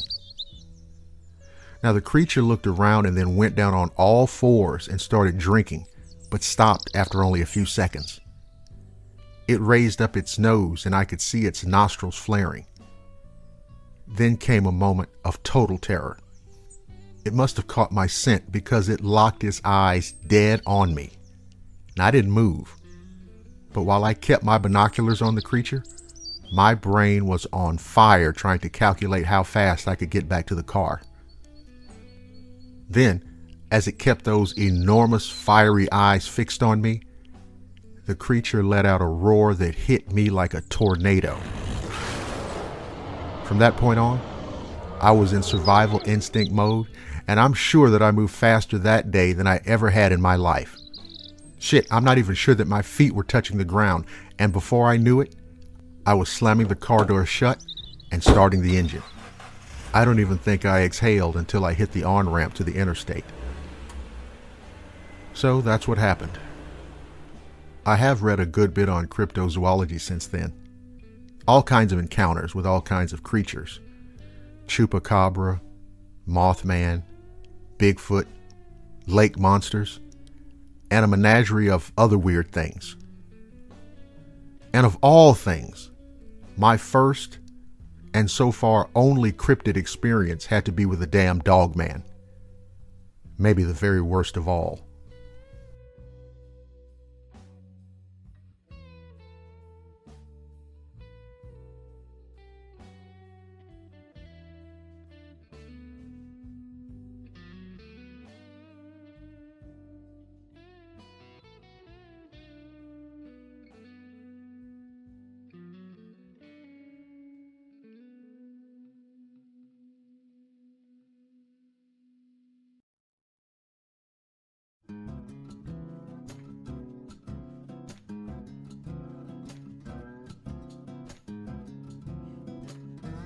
Let me tell you about an experience that my wife and I had last autumn. And by last, I mean late September of 2020. I wanted to be specific because I assume that people will be listening to this at any point in the future. Anyway, my wife and I were sitting out on the back deck, listening to music and having drinks. This is something we do fairly regularly in the fall, as it's generally cool enough to enjoy the glow and soft warmth of the fire pit and the crisp autumn air. With the kitchen window open, the music from the stereo wafted out into the evening air and made everything that much more pleasant and enjoyable. It was a Friday.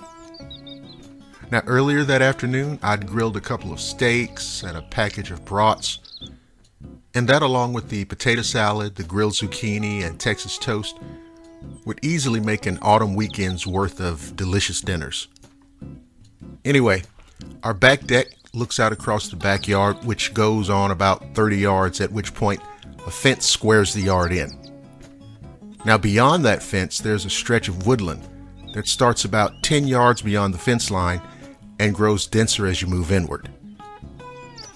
So we were sitting out there talking about getting another couple of pieces of Halloween decoration and how good it was to see the changing color of the leaves, when my wife suddenly pointed out to the far side of the yard, beyond the fence and into the wood line. What she saw, well, what we both saw, was what appeared to be a pair of eyes. Glowing eyes, and I mean stark, orange, amber eyes looking dead at us from the wood line. Then the eyes rose up to at least 8 feet off the ground.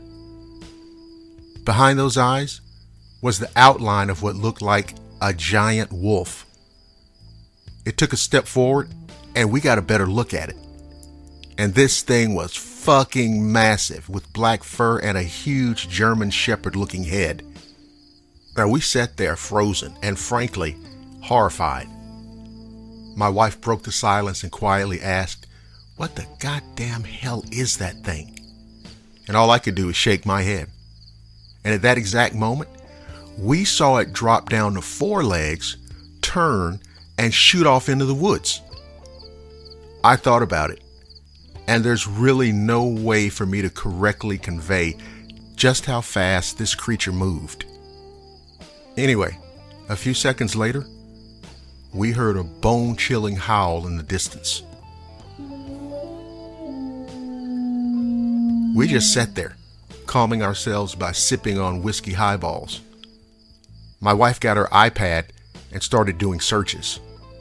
After only about a minute, she learned that these creatures were known as dogmen, and they've been sighted all over the country and even other parts of the world, and that they're powerful, vicious, and seem to regard humans with absolute malice and contempt. So, that's how we came to learn about these creatures.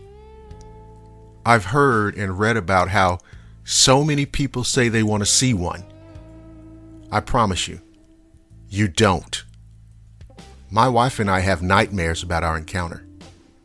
Terrible nightmares about being stalked by the creature and then turning around only to see a menacing pair of large amber eyes.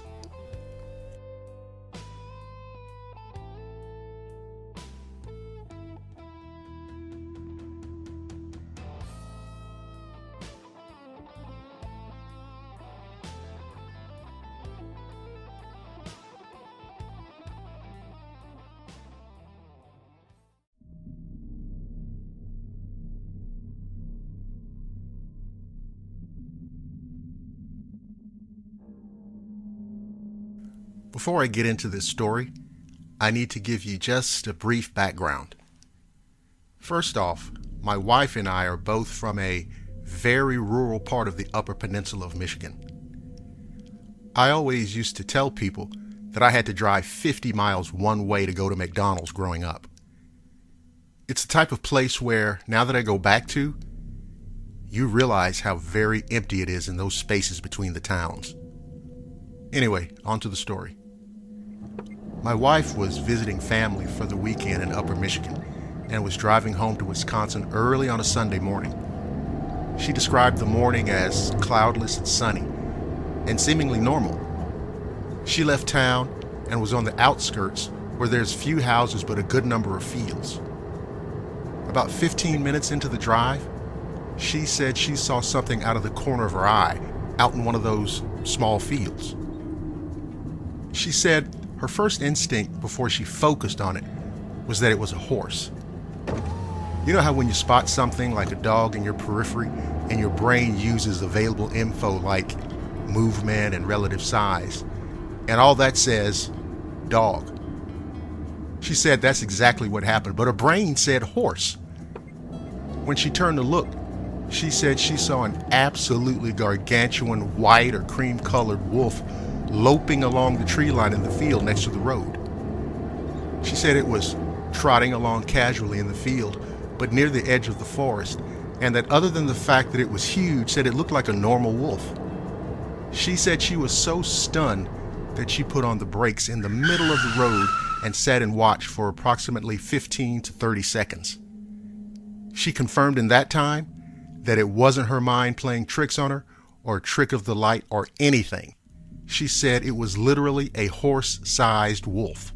Now, after those 15 to 30 seconds, she said it stopped, stood up on two legs, and looked directly at her, and then bounded into the trees. She got her phone out and called her dad, who said she probably just saw a big gray wolf. Now, we've both seen gray wolves, and while they are large, she said this thing wasn't even close. To her estimation, it stood 5 to 5.5 feet at the shoulder. That is, when it was on all fours. Now, for clarification purposes, I've actually seen the field she was talking about. It's maybe 50 yards from the road to the tree line, if that, and there are no obstructions. Along the edge are small spruce trees interspersed with larger oaks and whatnot. So there's a fair number of things for the eye to use as reference. She said she never lost sight of it until it went into the forest. Since then, we've learned that these creatures are usually referred to as dogmen. And based on what we've read and heard about these creatures, my wife said that she never wants to have that kind of experience ever again. And I don't blame her one bit.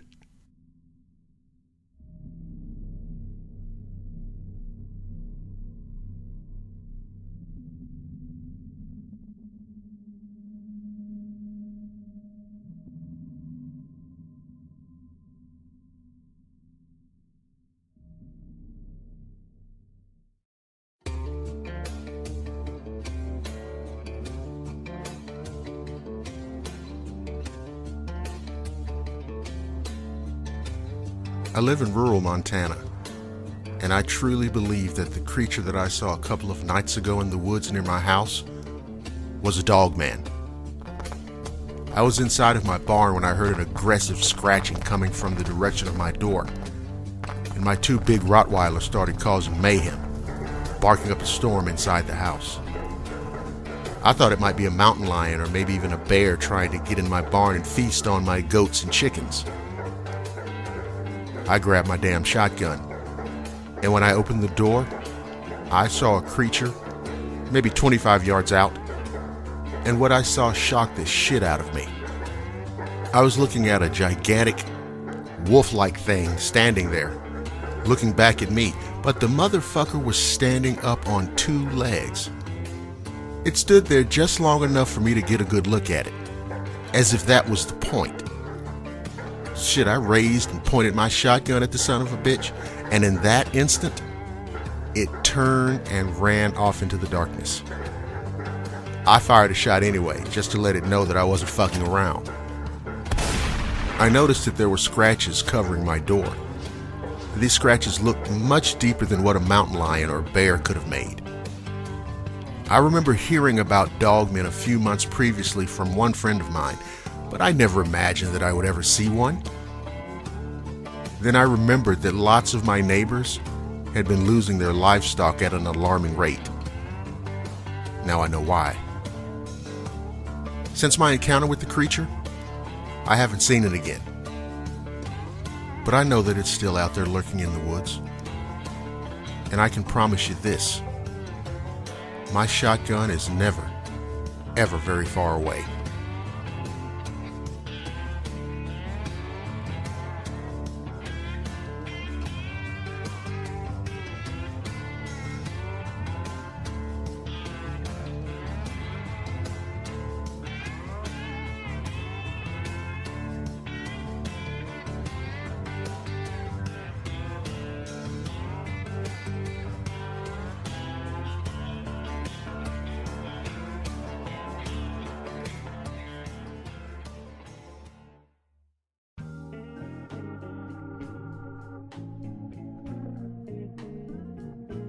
The Freedom Riders were civil rights activists who rode interstate buses in segregated southern states to challenge the non-enforcement of the Supreme Court rulings that segregated public buses were unconstitutional. In short, southern states ignored the court decisions in order to maintain segregation. My name is Richard, and I'm proud to have been among the hundreds of young people to participate in that effort. On December 10th, 1961, we left the Atlanta Terminal Station on a Trailways bus bound for Albany, 183 miles to the south. Now, trust me, there wasn't a lot to see on those long stretches of Georgia highway once we were out of Atlanta. But the bus was filled with laughter, conversation, and transistor radios radiating the sounds of Ray Charles and Jackie Wilson. Anyway, we stopped in Cordele, which was only a small smattering of buildings, houses, and farms along the highway. So by stopped, I mean the bus pulled into an abandoned lot, mostly overgrown with weeds, and the lot looked to have been a gas station at some point. It was a good opportunity for everyone to stretch their legs, enjoy sandwiches, coffee, Coca-Cola, and cigarettes. 15 minutes later, the bus driver, a guy named Mike, came barreling around the corner yelling for everyone to get back on the bus. My first thought was like, shit, did the Klan show up out here? Because I knew for a fact that there were some brothers out here packing some firepower under their jackets. But there was just a brief moment of confusion. And again, Mike, the driver, reiterated in a much louder voice, "Get on the goddamn bus." And that was it. Everybody loaded onto the bus, still eating, sipping coffee, and smoking. Strangely, there wasn't too much made about why we had to get back on so fast, and it didn't take long for all the music and laughter to kick back up again. I can say this now because so many years have gone by. But a few miles down the road, Mike, our driver, took a fairly deep swig from his flask, and we kept rolling. When we pulled into Albany, I went up to ask him about what shook him up so much. He just looked at me, hesitated for a moment, and said, a damn huge ass wolf ran across the road. And I was like, what? Man, there aren't that many wolves in Georgia, and aren't they mostly up in the mountains anyway? He said, no, you don't understand. This motherfucker was running on 2 legs, and it had to be 7 or 8 feet tall. Of course, like I said, that was a long time ago. I know now that what he saw was the thing people call Dogman. Man, there's some crazy shit in this world. And based on what Mike said he saw, I'm glad it was him and not me.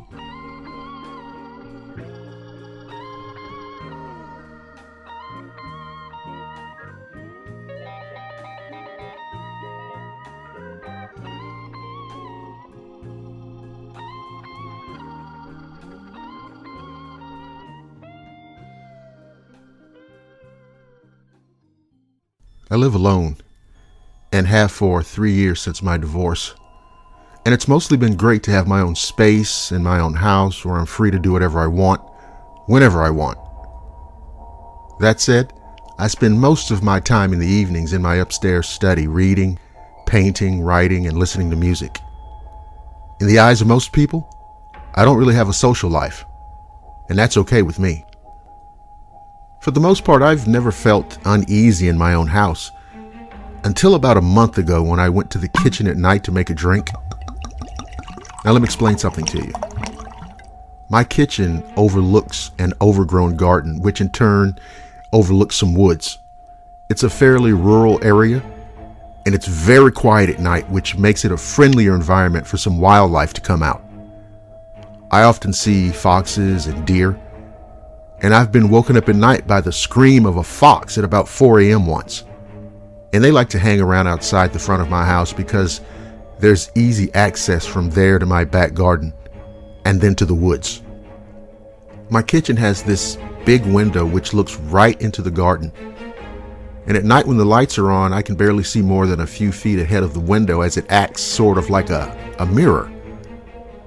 Well, on this particular night, the few feet ahead of me that I could see was all this thing needed to make itself visible to me. I hadn't noticed it until I looked up and out of the window after making my drink. It was a bipedal creature, skinny, but very tall with hind legs and covered with hair, except around the face. Now, it sounds ridiculous to some people, but the first thing that popped into my head when I saw it was werewolf. Its mouth or snout was protruded slightly, somewhat similar to a canine's, and it had ears that were pointed back at an angle from what I could see. And it just stayed there looking at me with 2 huge yellow eyes. His head was tilted to the side and its bottom jaw was slightly open. I didn't even know how long it'd been there. I'd been in the kitchen for about a minute before I even bothered to look out of the window. I just froze. You think you can rationalize what you do in situations like that? But I was fucking frozen in terror. I was telling myself to move, but my body felt icy cold. I couldn't do anything. Eventually, like after 10 seconds, although it felt much longer, I managed to move and ran out of the room, not daring to take my eyes off the creature. And as I did so, its head rotated to follow me as I left to the comfort of the upstairs, which was the creepiest thing about it. Since then, I've not gone into my kitchen at night, save for a few necessary occasions. I'm preparing everything I need before it gets dark, and then staying upstairs for the rest of the night. If I absolutely need to go into the kitchen, I rush in so I can get out ASAP. That feeling you get when you turn all the lights off before you have to go back upstairs and feel like you're going to be chased upstairs by some unknown entity? That's the feeling I get when I go into my kitchen at night.